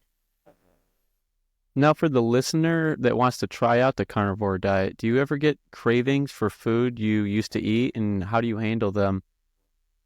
No. I was getting cravings in the beginning. So in the first, I would say, I don't remember exactly, but I would say 2-3 months.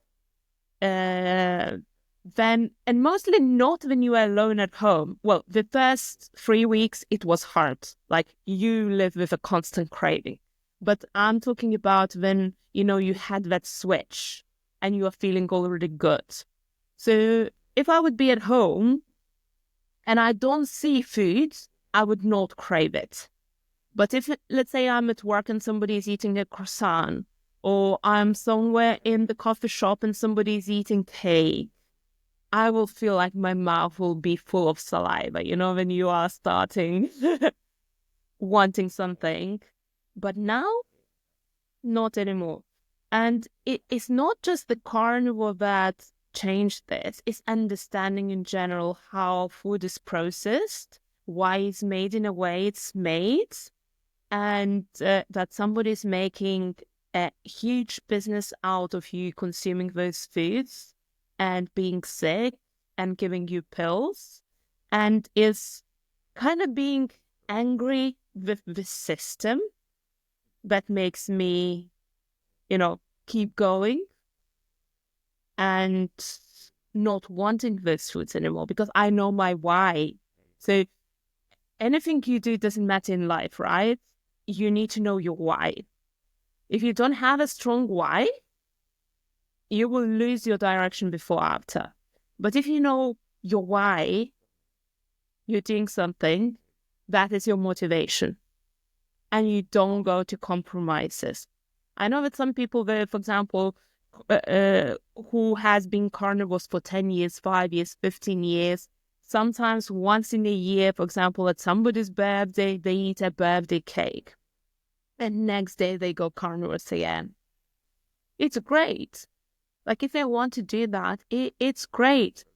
And they know that they will have that cake, they will enjoy that cake, and the next day they're back on track. Because they know why they're doing it. Because if you don't know your why, you get that cake. The week after, maybe somebody invites you for coffee and you go to that coffee shop and you get another cake, and then another cake, and then another something. That's how it used to be for me before. So I will do this challenge that I don't eat any sugar for a month, and I will stick to it. And then one thing, one bite, and I'm back on eating those cakes, right? But I think my why at this point and my understanding of how the system in general works is quite high. So I'm not afraid to slip back. And I'm not saying that I don't know what will happen tomorrow. Maybe I will not be carnivore forever. Maybe at a certain point I will introduce, vegetables and fruits in my life. Or maybe once a year at my birthday, I will have a cake. Even if I learn to do amazing carnivore cakes that my family just love them. So I don't know what will happen. But I know that at this point I will have always this structure in my life and this benefit of knowing what is healthy for me and what is not. And for now, I'm sticking to carnivore 100%. I don't want to cheat. I don't want to come back to vegetables. I don't want to come back to fruits. I know that my body is still healing. One day, who knows what will happen. But I know that I will definitely not come back eating as I ate once.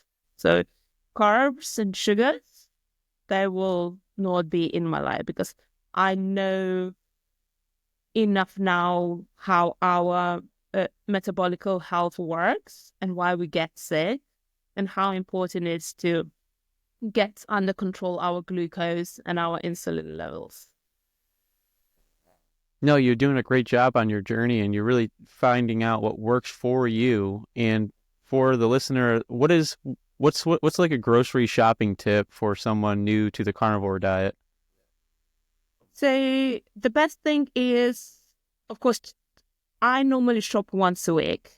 So get beef mince. You can do many things with it, right? So you don't cook always the same thing. So for example, now I am very into burger patties that I do in my air fryer. It's easy to make. Normally I put them while I'm in the shower, so they cook and they're ready to pack to go or to eat as breakfast or as lunch or whatever. Get different type of meats. So, and as well, it's very important that you get fatty meats. So don't go for lean, go for fatty. Because it's very important that you have enough fat.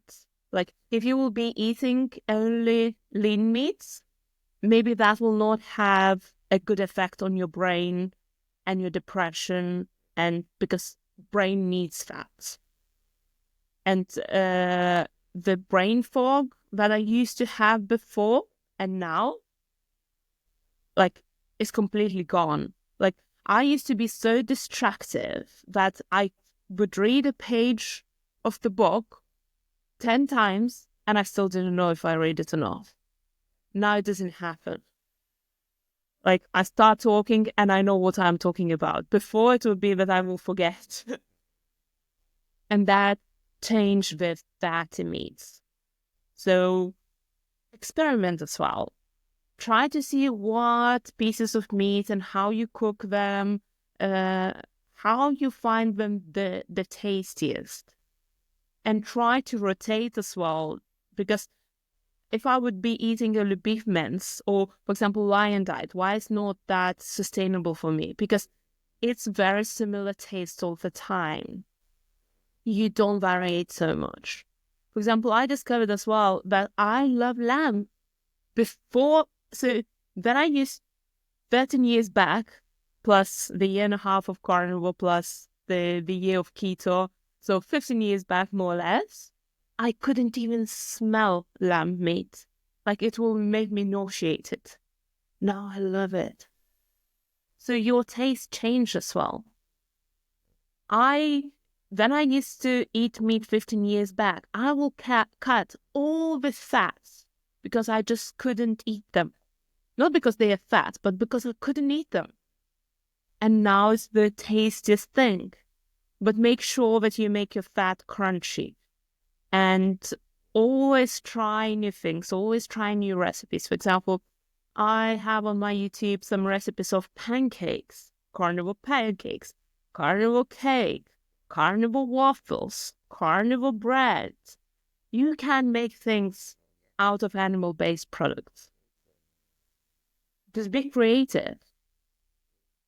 And also, don't shop too much. Because what I used to do in the beginning, I used to think, okay, I take this, of course, meat-based. And then the week will go and I still have half of it, so I need to put it in the freezer not to go bad, because I thought that I will eat and I didn't. But also don't go to the situation that you run out of foods and then you need to go and eat somewhere else and you slip away off your routine. For example, if I go out, I only eat steak, and I make sure that I say that I'm allergic to seed oils, so I make sure that they cook my steak in butter. Or sometimes, for the strangest reason in UK, they will say that for allergy reasons, they can't cook in butter, so they will cook in olive oil. That doesn't make any sense, but that's what happens. You can still eat out as well. Yes, not every single place, because if you will go to a Thai restaurant or to Chinese restaurant, probably you will be not able to eat anything. But especially in UK, for example, it's not a problem.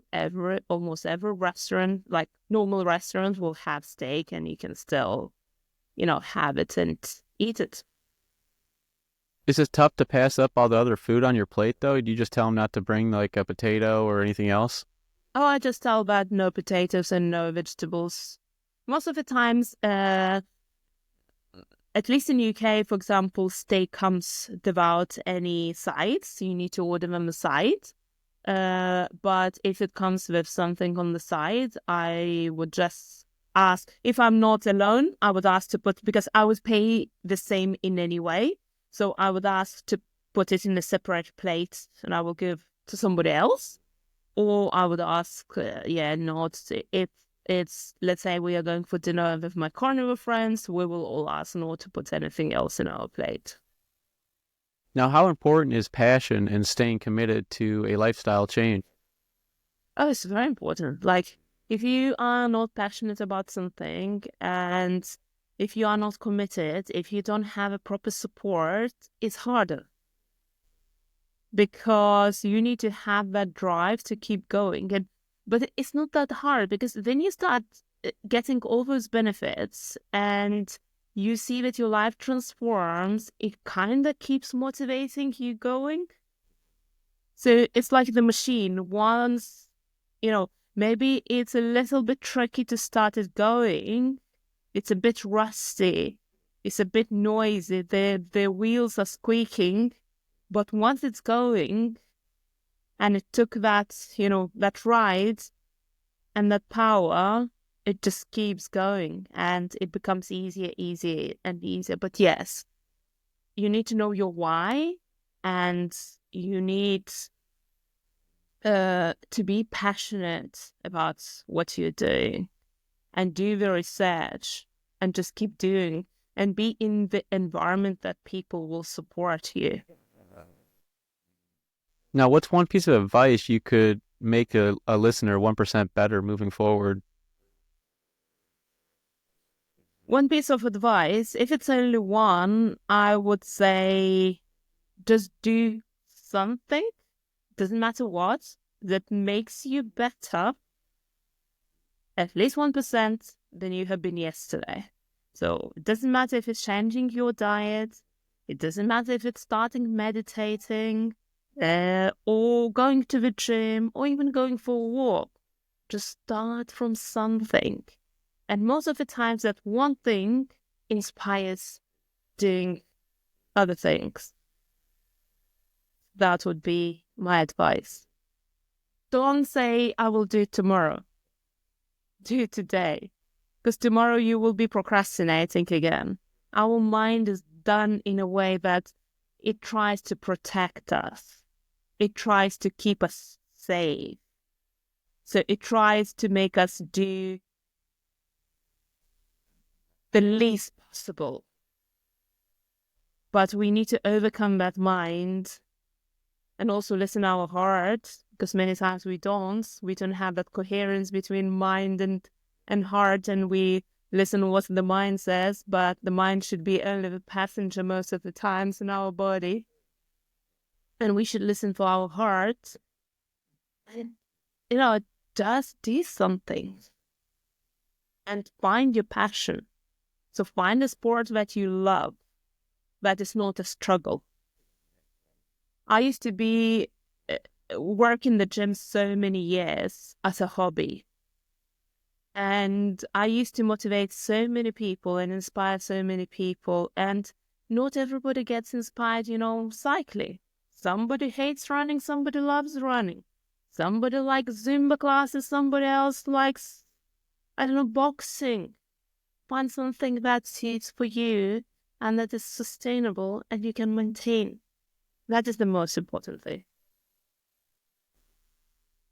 As my father says, he says, do today because you do not know what tomorrow will bring. And that's something I take away from a lot of his advice. And your mind has to be stronger than your feelings at the end of the day as well. I mean, how do you define success when it comes to health and happiness? Well, success is a very big word, I guess. Because for me, success today, that I'm feeling like a brand new person, right?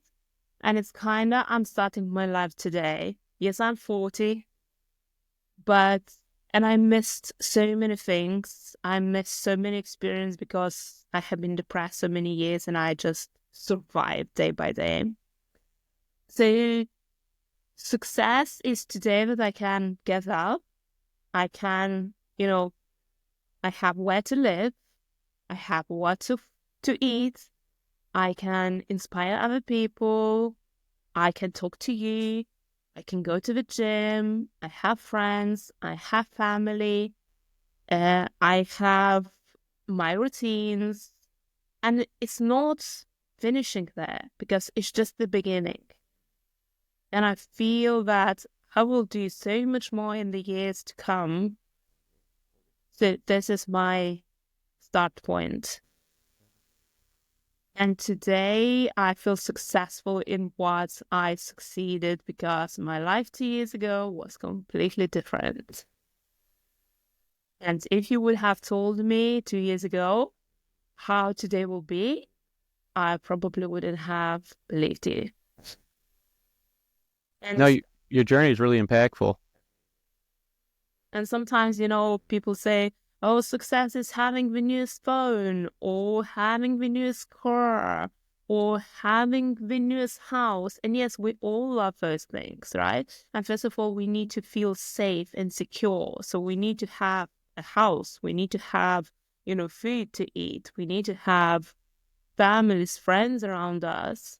But sometimes, success can start also from the insides and from your inspiration and even from your hopes and your desires and willing to be better, because then you get out of that miserable life. I think as a consequence, the things start coming as well into your life more and more abundantly. That's perfectly put. Now, what's one food or health trend do you think is completely overrated? I will say, and I used to use a lot of them, it's protein powders. Everybody's taking some sort of protein powders, protein bars, protein this, protein that. And I did in the past myself, because especially when you are on vegan, vegetarian diets, you don't get enough proteins. Doesn't matter what you do. Plants just don't have enough nutrients and enough proteins. And you consume those synthetic, ultra-processed, not knowing even how they have been processed, powders that completely confuse our body. Because technically, we shouldn't be drinking calories. It's one thing when we eat and we bite and we chew something, and one thing that we drink. So kind of our system does not understand the drinking calories, and they just go through us, and you still feel that you are hungry, but you are not technically. And I think a lot of people can really damage their health with those powders. Especially, there are few companies that they do good quality. And for example, I have some beef protein that is only beef. And I put, let's say when I do carnivore bread, I put a couple of spoons. So I don't drink it. I don't eat it daily. There's just some recipes where you need a little bit of something floury, some powder to make it a little bit more dense. I will put that. But I think people really overdrink and overeat those powders, and they're expensive, and they're a huge business as well. It has huge marketing. They come in all sorts of tastes and colors, and sometimes they do taste great. And that's the problem. And if you read the ingredients, that they have 20, 30 ingredients, and most of those names you can't even pronounce or can't even read. Well, my rule is if it's more than 3 ingredients, put it back to the shelf. It's not food. That's great information you just shared there. Now, what's one thing you've learned about yourself through your journey of all your diets? That's very interesting. I learned that I can be motivated and consistent if I decide that that's what I'm going to do. So it gave me probably a lot of discipline. Doesn't matter what diet you do, you need discipline, right? Especially in the beginning, it can be very hard to start. So I think all those years and all those researches and all those hours spent finding, like, searching how to help myself and how to survive another day led me to be disciplined. And funny enough, I have some people and some colleagues at work I've had actually, that they will say, I will always see your face if I'm about to cheat or to eat something bad. You just come and I just think, what Laura will do.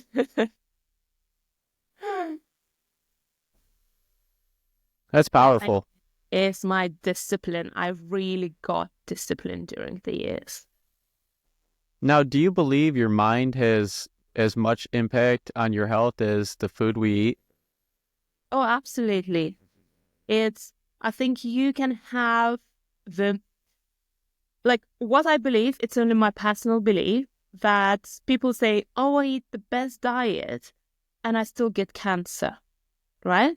See, but what is in your mindset? How toxic are your relationships? How stressful is your life? How happy are you? How do you feed your mind and spirit?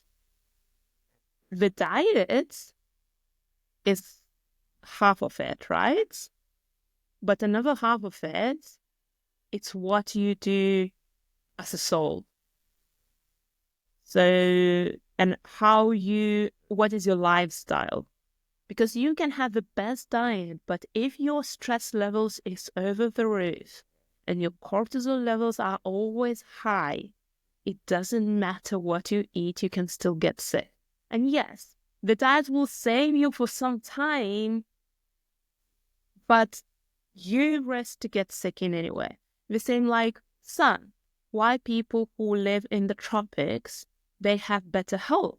Doesn't matter what they eat, because they have sun. Somebody who lives like me in the countries that are more up north and 6 months a year you don't see any sun, like, you need to be looking at your foods and at your stress levels as well. So that's why I do a lot of practices like EFT, that would be tapping, or Reiki, or meditation, or even I use red light therapy that helps even to boost your mood sometimes in the days like this that the sky is completely dark and grey. There are so many things that you can try and do. But yes, I think it definitely needs to be a combination, because only food will not help you. The same as only spiritual journeys will not help you neither, because if your temple is full of holes and the roof is falling apart and the rain is raining inside, it's not going to work long term neither. So you need to find that balance between what you do as a soul and what you do as a human in this lifetime and put it together. Yeah, if someone is struggling with their temple, body, mind, and soul, where should they start?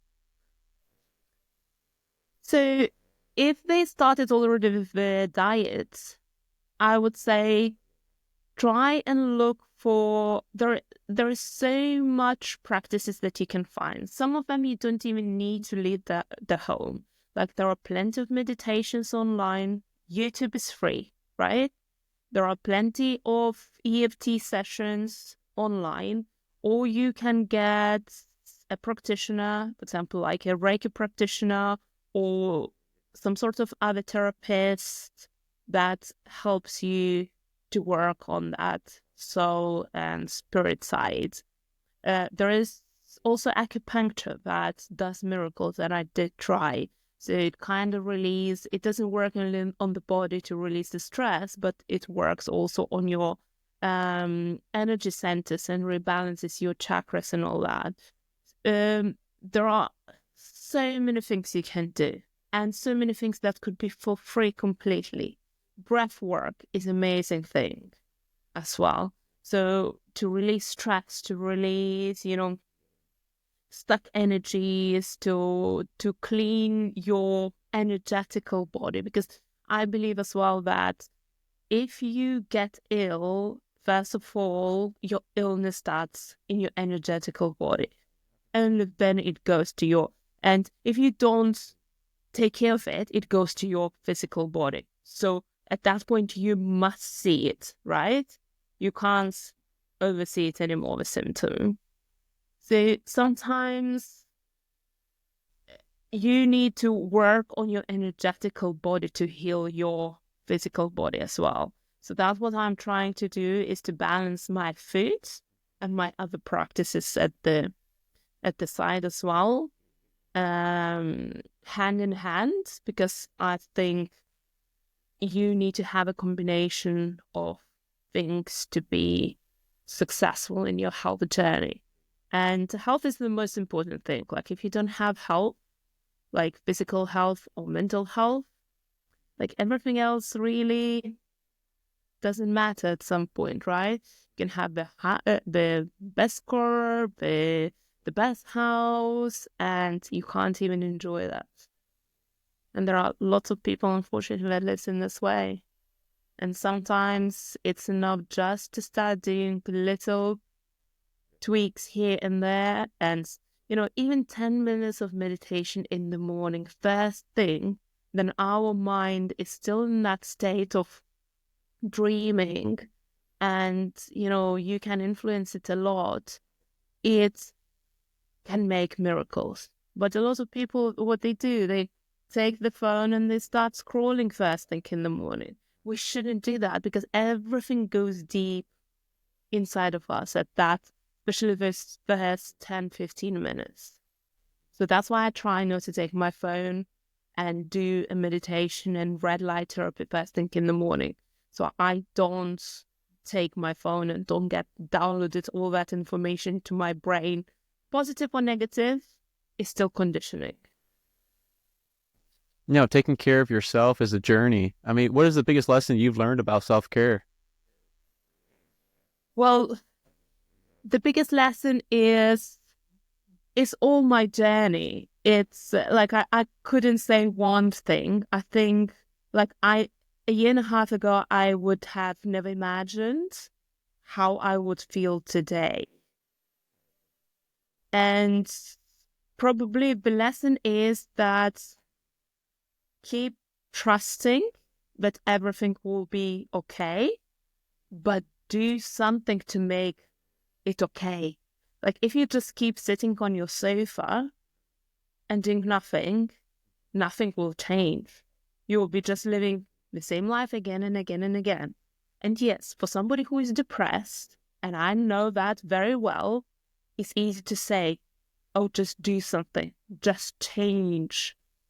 It's not easy. Sometimes you are saying, okay, tomorrow I promise myself I will do this, but you don't have strength to do that. In that case, find somebody who can keep you accountable. Or start from food.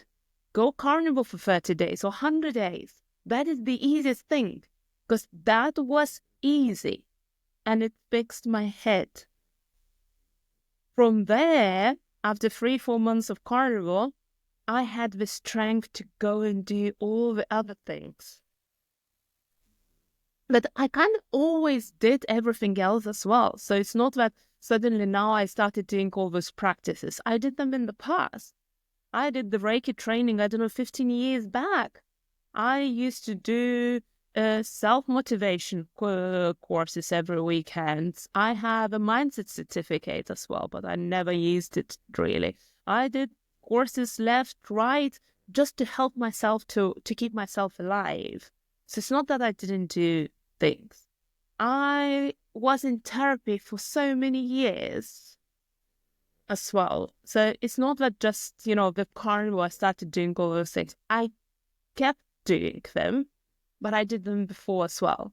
Another thing that, for example, I don't believe, at least for me, the therapy not necessarily works. Because you just keep being in that loop, and you keep repeating yourself what does not work, right?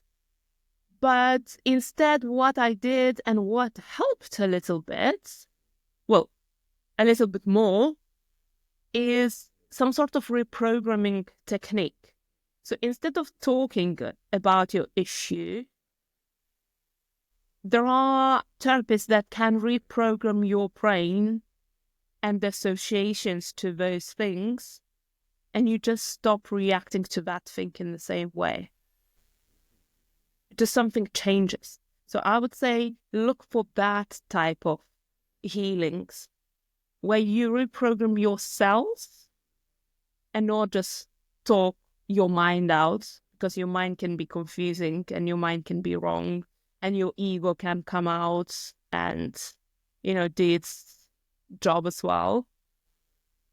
But there are so many things you can do. I think the diet for somebody who is really depressed, and I know a few other people in the carnivore community that, like me, they were chronically depressed and they changed and they went carnivore and suddenly they understood they're not depressed anymore, was the easiest thing. Because you need to eat in any way, so just decide eat only meat for a month and see how it goes. You don't have anything to lose. If it doesn't work after those 30 days, 100 days, you just go where you started. But if it works, maybe you have changed your life and you gain a new you. Just if it works. And it's worth it to try. It worked for me. It worked for thousands of other people. And yes, we would not hear it in the mainstream media because it's not convenient, of course, to get people out of medications. But it's your health. So try something that works for you. And, be curious, experience. And never stop being curious. Keep reading, keep digging, keep going into that rabbit hole, why things are happening and why they are happening in a certain way. Like, for example, I think that everything is to make us slaves on the system and everything is to make us sick and unhealthy and obese and, keep us just good enough to feed us medication so we don't die and we keep feeding the business. So true. I mean, follow the money. That's what I like to say, and do your research on everything we're talking about. I mean, what is one of your non-food habits that greatly improved your life? So non-food habits, I think, is my curiosity and always wanting to know more. So that brings me to, to read probably a book a week. That brings me to find new therapies, new ways of, improving biohacking. And so I think the fact that I'm really, really curious, it also kept me alive for all those years because I just kept looking what is behind all this and what is the meaning of life and why we're here in general. So it's not that I can, answer directly all those questions, but I think if we're here, there should be a purpose and a meaning and a deeper meaning, and maybe one day we will know. I know that, here is the journey, but our home is somewhere else, and we will all return to that place one day. And we need just to get the best experience of this trip and this journey that we can. What's next for you in your journey? The next for me, because of course I lost my job, so is to take this time to really deep dive inside of me to know what I want to do. Because it's the first time that I'm not depressed and I'm looking for a job, right? And I want something that is meaningful, is purpose. It has a purpose. So I do also want to travel a lot to see more places that I haven't seen, to make new connections, to meet new people, to meet more carnivores, to spread the message of hope, because there is hope, and you should always trust that everything will be okay. And that is my plan. So I will keep doing what I'm doing. I did some courses recently, and I need to start doing my studies and my case studies now, so I can get a proper accredited certificate of holistic therapist and start working with people as well, and with energies. And I believe everything is energy, and we do all have that divine energy that we can access. It's sometimes that we don't know how, and sometimes we need some help of other people to tune us into that divinity that we all have. And yeah, that's what I want to do, and to find my proper purpose, my proper calling, and why I'm here, and to use my time as much productively as I can. So stay curious, keep learning, keep studying. I don't believe that we ever stop studying. I know that there are people who don't read any books. They don't have any interests in, studying anything. I know that I'm that kind of person that probably will never stop. And my problem is actually that I start too many courses at the same time, and then I didn't do for a period of time neither of them because it's just too much. But I think it's important to keep feeding our minds. And if you stay the same today, you're kind of going backwards. And the times are changing so quickly, especially now with AI and, with new generations of everything that is coming out. We need to know what is coming and be informed, and then do choose where we want to go and what we want to choose, knowing what is next and what is coming. And because personally, I think that it can be very scary, the integration of, chips in our heads, making us less humans all the time. And will we really have that divinity inside of us once we get a chip implanted in our heads? I don't know, but would I want that? Probably not. Maybe I would become more intelligent in a way, but is it really worth the risk? I don't know. Now, is there any books or podcasts or any resources that help you shape your mindset?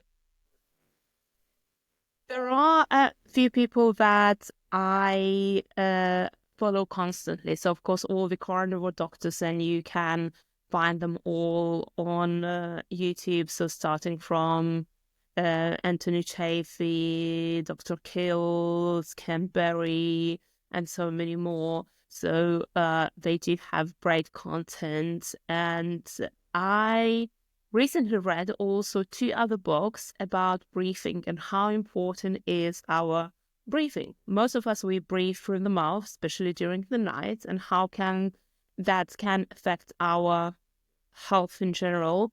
And one of the books is called Breath. I don't remember the author. And another is called Oxygen Advantage. I'm just trying to see because I have it on the chair next to me. And I started taping my mouth when I sleep because I know that I'm a mouth breather during the night. And I think that has helped me as well to sleep and with my health journey. Another book that I love that I read recently is Radical Forgiveness. So it's everything about how you can get free by forgetting people or situations in your life, but forgiving properly. There are so many books, and so like I love books of Greg Braden. He talks also a lot about divinity and also integration of AI and what can happen and what cannot. There are just so many. But No, that's great. What advice would you give to someone who wants to transform their health but feels overwhelmed? all of us can feel overwhelmed at certain points. And I remember when I tried my carnivore journey, in the first few weeks, I was overwhelmed for sure. It's just to stick to it, put a calendar on your fridge, write the days, and no matter what, do it. Do simple things. Don't change your life completely. Change one thing at a time. That will be easier to stick. So if you decide to do diet, do diet. If you decide to do meditation, start from meditation. And then a week later or a month later, integrate something else. Don't overcomplicate things. Make life easier and not harder. Where, like me, I buy 3 different courses and then I finish not doing any of that because it's overwhelming to do everything together. Do one thing at a time and stick with it for at least a month. So whatever you do, stick for at least a month. Because that is the time that we need to reprogram our brains, at least a month. Even better, 90 days. And you will see that after that month or 90 days, it will be so much easier. It's a great takeaway. Now, what do you wish more people understood about taking control of their health? I wish that the body and our health is the most important thing, right? I don't think so. It matters how much money you have if you are completely miserable and have a miserable health. So you need to prevent instead of trying to cure something. And it's very hard because even doctors, they are not taught about metabolic health. So if I don't get me wrong, like if I have an accident and I'm in pieces, I would be happy that doctors would help me because they can do miracles to put pieces back together, right? But what it has to do with metabolic health, immune disorders, even mental health, the medicine is exactly the same as it used to be 100 years ago, if not worse. But there are cultures, there are places where alternative medicine is still practiced with great successes. So I would say as well, instead of reaching for that pill and the quick fix, try to prevent it first. But even if you came to that point that, okay, now I'm sick, what do I do? Try to find different solutions. Don't trust just what the doctors are saying. Listen for different opinions. Look how other people in the same situation did and what they did, what they used and what worked, and try. Like, for example, now there is this boom of Ozempic. So some people, of course, they need it with diabetes and other conditions. But People just want a quick fix. But that comes with massive side effects. And I remember I did a post on my channel and so many people started commenting, I got this, I got that, I got this out of it. My life is completely ruined. And some people were saying, oh, this is still bullshit. It's not harmful. It's helping people. Yeah, some people will not have side effects. But even just if I read under that post, the comments I got from people that don't have any interest to say something that is wrong, because they are not getting, paid or anything like that, you will see that it's ridiculous. And most of the times when a doctor prescribes you a medication, they don't inform you about side effects. They don't inform you about black box warnings. They don't inform that might cause you cancer in the future. It's just, okay, this is the solution. But where is the cause? If you put a plaster on the sinking ship, how long that would last? So I think we need to start looking how to fix the hole properly and not just putting a plaster. That is just a temporary solution. And quick fixes doesn't exist. Everything requires sacrifice and everything requires, your effort. And more effort you put into it, more you get out of it. It's the same like exercising. You feel drained, you feel, low in energy, you go to the gym and suddenly after half an hour of a session in the gym, you feel amazing. Because the energy you put in, you get out. And everything is energy. And the energy you vibrate, you get back. So you need to be in a healthy body, you need to try to keep your energy as high as possible. But not the energy to say that, okay, I feel alive today. It is the energy that comes from inside of you as well.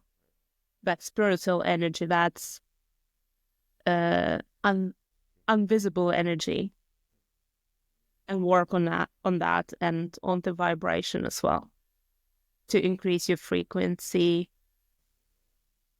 As a consequence, everything in life has a higher frequency. Now, do you do any affirmations at all? I do. Actually, I do have on my makeup table as well a few affirmations written. I started with affirmations many, many years back. Is like, there is even a phrase like, fake it until you make it, right? So I think they work to a point, but you need to believe as well in what you are affirming. Because if you are just blindly reading the things, they might not work, because you need to do the affirmations that they put you in a higher state of mind, and that higher state of mind puts you into action, and that action produces the results. I think affirmation needs to be something that you can believe. Because if you're doing affirmation and you completely don't believe in what you're saying, I don't think so it will work. No, I feel like the words you use are very powerful. That's why they call it spelling, and you're casting spells. And if you're saying stuff like I already achieved, those are some strong words, better than I can't. It's important, yeah. And I used to be that person that first thing I would say, oh, I can't. Oh, it's too heavy. It's too hard. But then you kind of become in a different you go into this different mindset and you get out of that depressed world. You automatically start saying, okay, I can do this. Okay, maybe I can do this as well. Maybe this is possible. I'm confident to do this. Oh, maybe today I look great.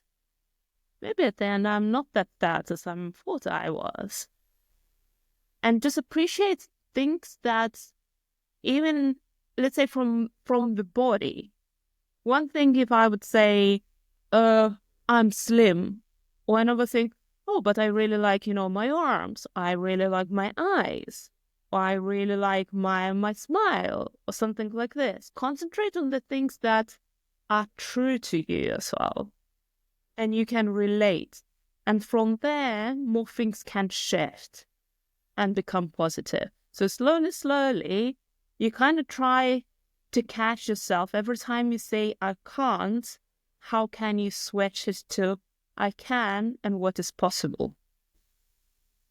And that's what I tried to do, and slowly I did. So now I can say, okay, I can. Maybe it will be challenging, but I can do this. Or I want to do this even better.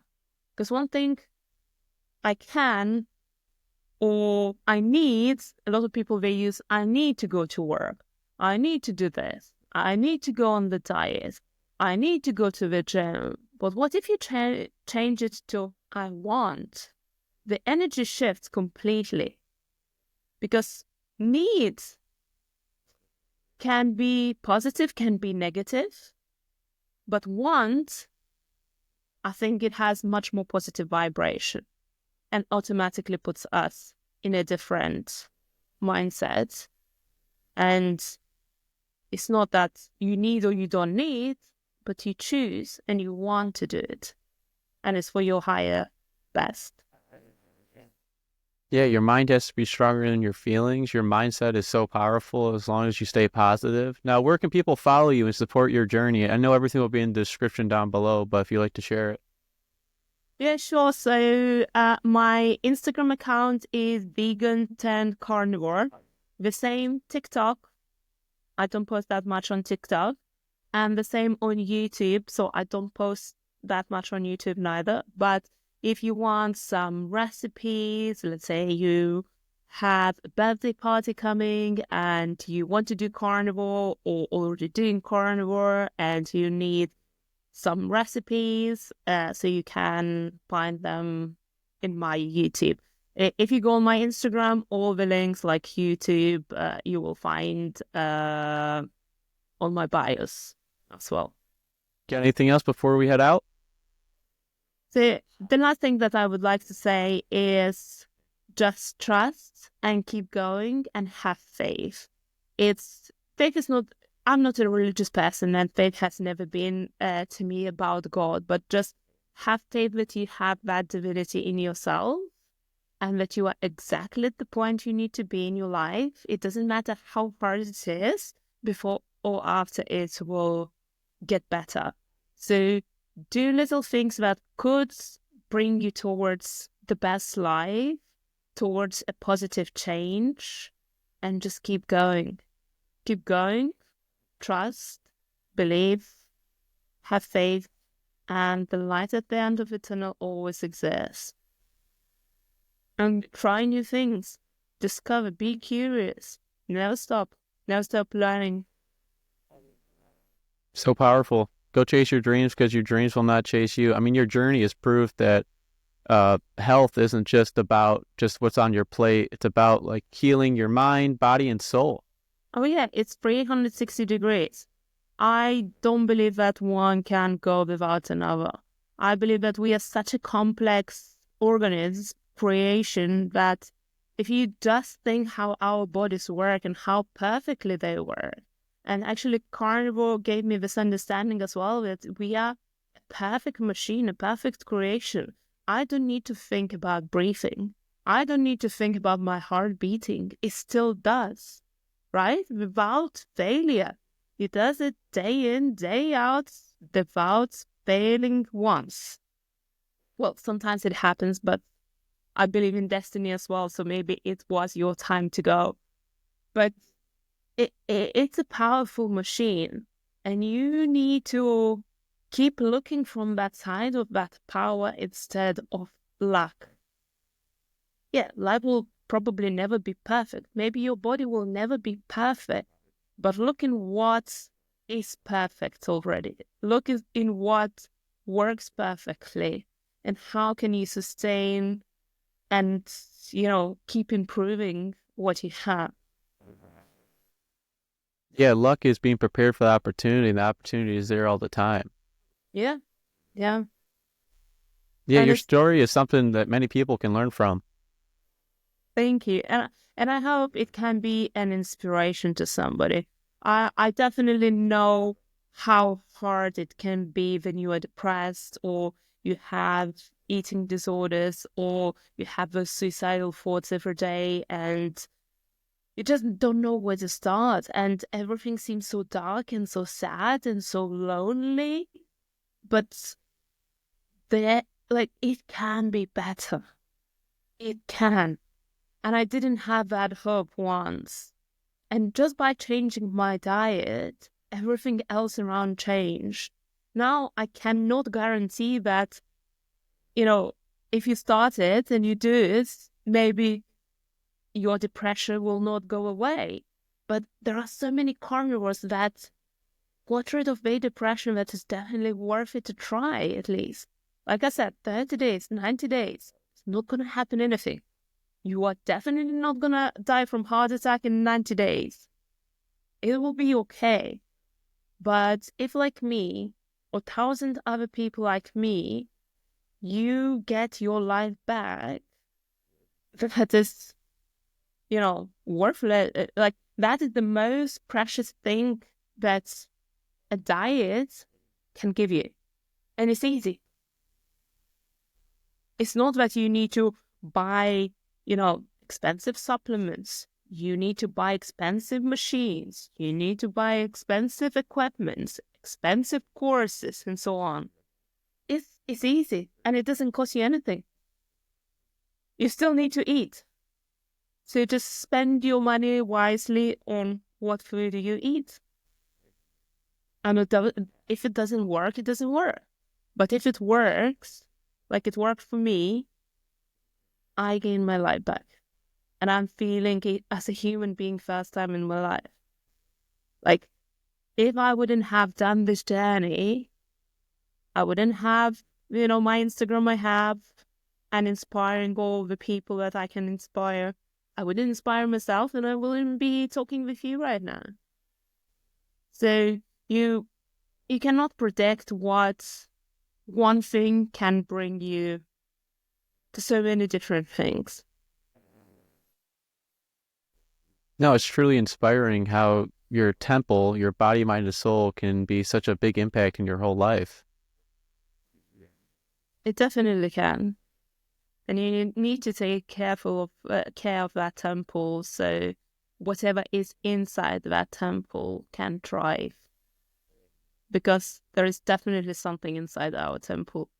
You believe in religion, you don't believe, whatever you believe, there is something that we don't clearly understand today. What is inside that temple? But I think that is precious, and we need to keep saving whatever is in that temple and keep growing it and keep protecting it. And it's up to you how you do things, what you eat, and how you take care of your, mental well-being. Everything is just up to you. Nobody can be in control of your health. Nobody can be in control of your mind. It's just you.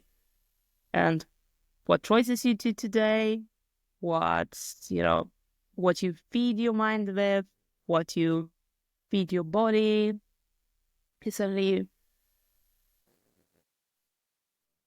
No, it's great. Now to the listeners, if Laura's journey has inspired you, make sure you check out what she does and follow her, and for more health and wellness. And always remember, every day is Friday. And until next time.